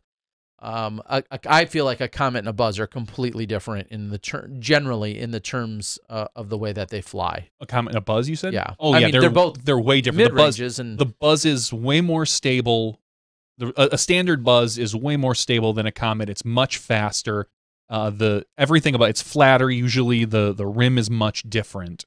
I will make a full-blown Discraft plug as someone who was once sponsored by them. I'll go ahead and say, to back up what JohnE is saying, in my personal opinion, I feel there are very few discs that are out of the box that fly and have the unique qualities that a Comet can have. I feel it is an incredibly underrated, undervalued disc that is not hip or cool or recent or new or sexy, and therefore is very much overlooked. And I feel like it's been very much overlooked for the last 15 years. Correct. That's just what I'll say. It takes a certain degree of finesse and touch and power and all of those things. Discraft doesn't pay me a dime. I don't get paid by any manufacturers, but the Comet is a very, very special disc, and I think it's too bad that too many people overlook it. I love them. I actually bag 2 different Comets. I have the Z and the X in my bag because I find the Z Comet is slightly more stable than the X. We'll say out of the box, the X will get up and just slow turn for me. The Z, I actually have to turn it because it comes out just a hair more stable. But both have phenomenal glide. I love the X Comet for anything in the woods. For me, it's my go-to disc in the woods. And if you don't, if you're second guessing if a Comet's effective, as everyone's saying on the board, go watch Michael Johansson throw one. That's I guess I could you can end the conversation there. All right, ABC Flying Squirrel I think are also really nice. From the little exposure I had to them, I think he very much had a Comet influence when Dan Pastore was putting those together. So Fuse or Flying Squirrel is the closest, but nothing other than an Ontario Rock is anything like it. And you're right, Ulysses. It's funny. I talk so much about the Comet, which I love, and have nothing but great things to say. And as JohnE said, in Ontario, the original Ontario Rocks, I feel like were very, very, very similar, which is probably the reason why I own like 300 Ontario Rocks. Which is funny because I've thrown a few Ontario Rocks, not many. I never liked the way they felt in my hand. I preferred a much flatter rock if I was going to throw one, but I love the domey Comet. There's just something, it's just unique in my hand that I enjoy throwing a Comet way more than I ever enjoyed throwing a rock. Almost any rock, except for one. I had a really nice glow rock with a platypus stamp on it that was beat in just perfect. It was a glow. And I always felt that the glow rocks beat in so nice for whatever reason. Glow big or glow home. Yeah. All right. Those were all back in the fun days when we threw Frisbees around. Don't do much of that anymore. Zach, did you really not? Are you really not here? I'm just waiting for Zach to comment. No, I don't think he's here. That's, so I guess we could have done one of those little @ things. Zach. No, Zach. Oh, Zach Pajak. You there? If he's there, he would have chimed in.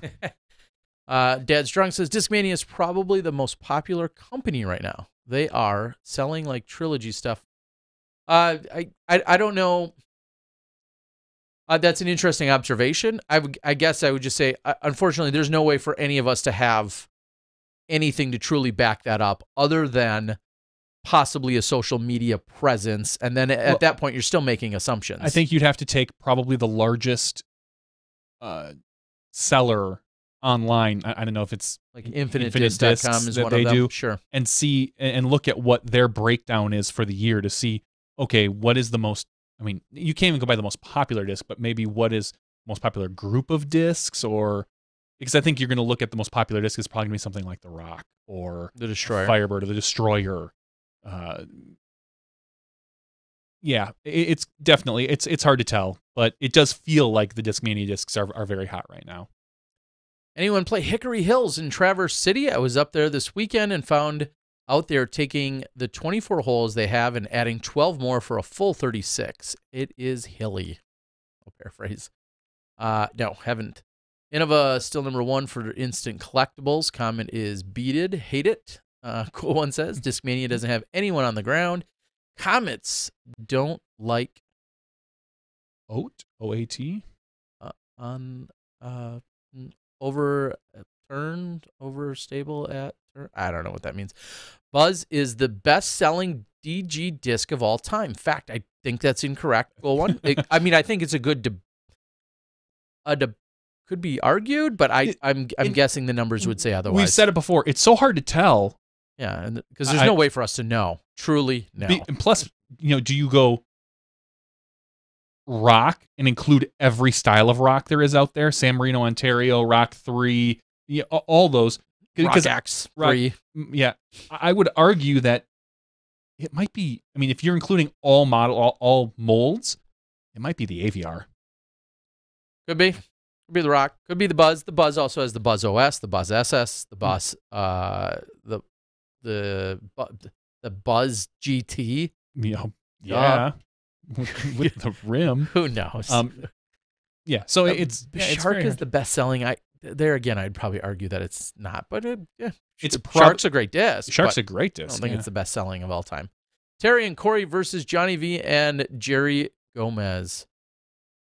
Terry and Corey versus, that's an interesting combo. Terry and Corey versus, that would be an interesting matchup, actually. It would probably be relatively even. I feel like me and Corey would have the upper hand. Yeah, probably. In that case. Probably. Top 3 discs for sales. On Infinite or DM. For Discmania. Yep. I agree, and I think that's a place to start.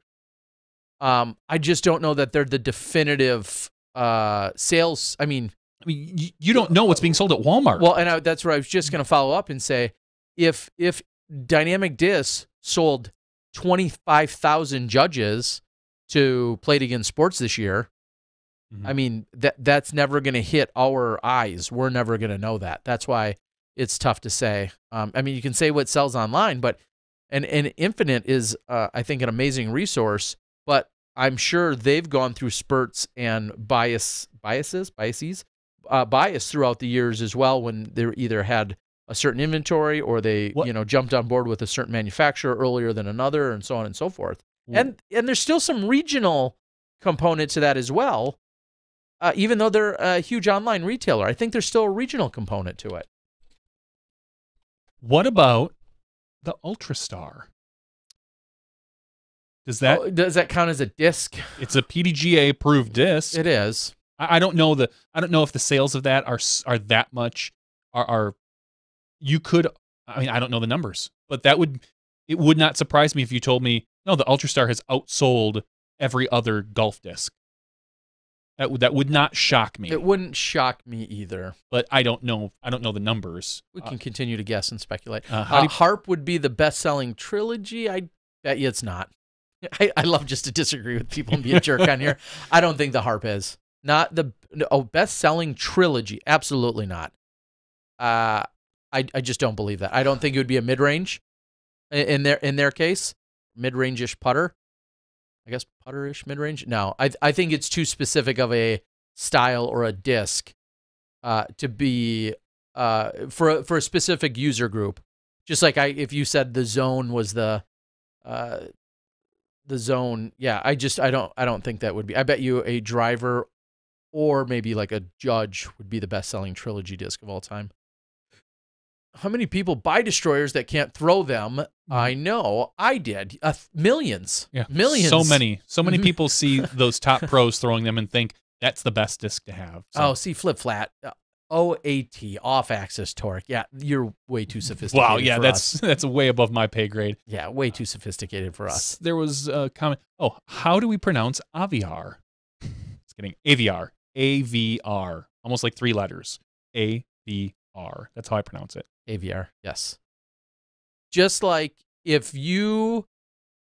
I'm almost certain of this, that if you polled or asked every single Innova employee how to pronounce their name, every one of them would tell you it's Innova. Let me back up. I have never come across an Innova employee that has pronounced it Innova. So for what that's worth, I've been around the block a few times. I've been in the factories, East and West Coast a few times. I have never heard an Innova employee refer to Innova as anything other than Innova. Correct. For what that's worth. Now, I'm not going to say it's wrong or not. I'm just going to tell you what I've heard and experienced. Just like I would pronounce it AVR. There were some silly kids in Sheboygan, Wisconsin. I used to say AVR, and no. Okay.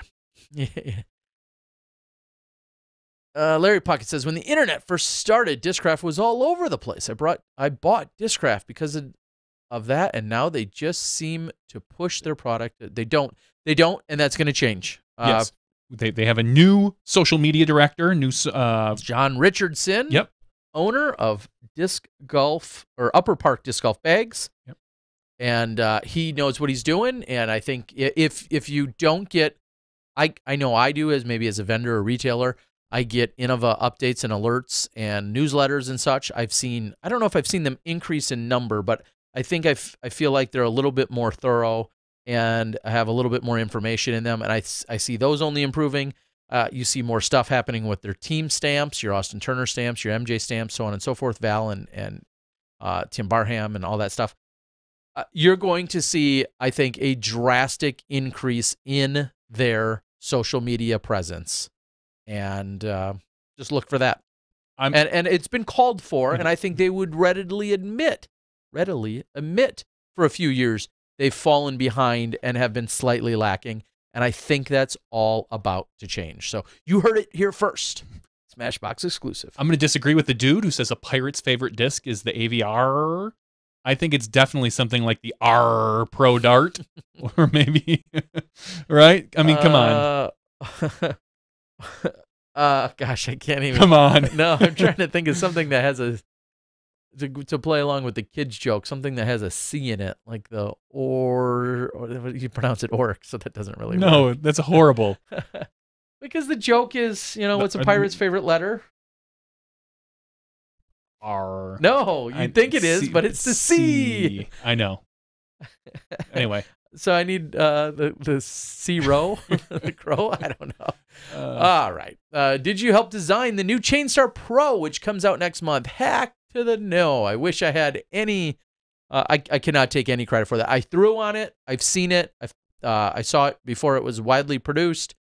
I've seen other variations that are similar to it. I very much approve of it and think it's an awesome basket. But unfortunately, other than saying, yes, this catch is awesome, and I threw a lot of really firm putts at it, other than that, I can take no credit for a true design component. I wish I could, but I can't. All right. Bobby Brown is destroying it for DD. He is, yes, we keep talking about that. If there's one thing that Discraft can do, they can look at what Bobby's doing over at DD and emulate that. And first and foremost, by bringing us in to do stuff. Yes, yes. That's all I'm getting say. us there, and always having more commercials. We'd love to see, everybody would love to see new, fresh, updated commercials. And one of the things you're already seeing too, I think there's been an Austin Turner and a Tim Barham in the bags that have been released. And that's, again, it's been a point that hasn't been fully exploited or explored on the Discraft side lately. And so that's a starting point. And I think they only get better from there. Dad's Drunk wants to know, his rating is terrible and his PDGA has expired. He feels like he's a much better player now than when his PDGA expired. He's going to renew and play rec in a tourney based on his rating. Is that a dick move? I mean, technically, it's where his rating is, even though where your rating is, and you probably think you're better than you are. You're not. So, no, I'm just kidding, kind of. No, I mean, go play rec. You know what? And if you win rec by 10, then never play rec again. Yeah, or you win rec by 10, or you win rec and you shoot 2 940 rated rounds to do that, and you feel like that was a normal day for you. Then your next step is wherever the ratings take you, whether that's intermediate or advanced or wherever. But I will say, I've always said, play, and I always feel like you are welcome to play wherever your rating puts you. That's what I'll say about that. Play wherever your rating puts you. I don't think it's a dick move. And playing in a tournament is always different than playing casual. You might be a very good casual player, and when the pressure comes on, your knees start shaking, your arm feels like jelly, and you don't shoot the 930 you were expecting. You shoot an 882 or whatever that may be. Play rec the first time. It's not a dick move. Go for it. Do it. I'm good with that. Report back to us. Let us know how it goes. I'm good with that. I say, the dude says, you shot 985. The question is, what'd you follow up your 985 with? If you shot 885, you had a good round. If you shoot 985 long enough, you quickly will have a rating that's above 900. So ratings have, although they get challenged, I still find them to be incredibly accurate snapshot of where people are at the time if they're keeping up on them. Terry, are ratings overall higher or generally higher rated players in a tourney? Chuck Kennedy wants to argue, and I blindly take Chuck's advice and or input or suggestions almost all the time. I defer to Chuck all the time, usually because I don't know an answer. Chuck will tell you no. I think Chuck will tell you no. I feel like, yes, if you show up to a tournament that generally has much higher rated players and you shoot a score, let's say you shoot a 50, but the week before when there were a lot lesser rated players and the conditions were identical, blah, blah, blah, and you were the highest rated player, those ratings will be different. They will. And so I don't know how Chuck, I don't want to say defends that, how he argues against that, but that is in fact the case. And there's a lot of math that I don't understand there, but that's the case. That will happen. All 50s are not created equal, for instance. If Paul Macbeth is there 1 week and he shoots a 50 and you shoot a 50, that will be rated differently than the next week if you go there and the highest rated player is Johnny V and you both shoot 50. Those will have two different ratings. That's what I'll say about that. All right, Jeremy Stewart again. Happy anniversary. Thank you for the explanation. You're welcome. Cool. Why does Silver Cup not have a novice division? It's part of the Wisconsin Tour. You should complain to them because he should have a novice division, honestly. That might be an oversight on his part, but he should have a novice division. Yes, with our rules here in Wisconsin. Hey, Disc Golf Strong. Good to see you, Seth. Looking forward to seeing you in a week or so. Hopefully you found some lodging in San Francisco. I was going to offer you to cram into our already crammed 3-person hotel room, but that might not be a good idea. Madison's untouchable. She adapts. She has her own species. Madison, I'm the guy who beat with my friends. Played. Okay. All right, guys. We're going to call it. It's been awesome. We appreciate all the support. If you do need a disc golf guy, Tear Bear disc, I've got those in a couple different varieties. I think I'm ordering Discraft soon. I've been saying that for 3 months, though, but I'm going to order some on Discraft discs. We're looking forward. Next week, we'll have a San Francisco Open preview and give you all the scoop of what we're going to see when we get out for our own West Coast swing. Until then, thank you guys for tuning in. Thanks for being supportive. Thank you for super chatting. Thanks for supporting us on Patreon, whether the Smashbox Patreon, the Disc Golf Guy Patreon, all the ways you reach out and support us. We appreciate it. We like you more if you give us money than if you don't. And that's all I'll say about that. Have a good night. We'll see you next time when you step inside the Smashbox.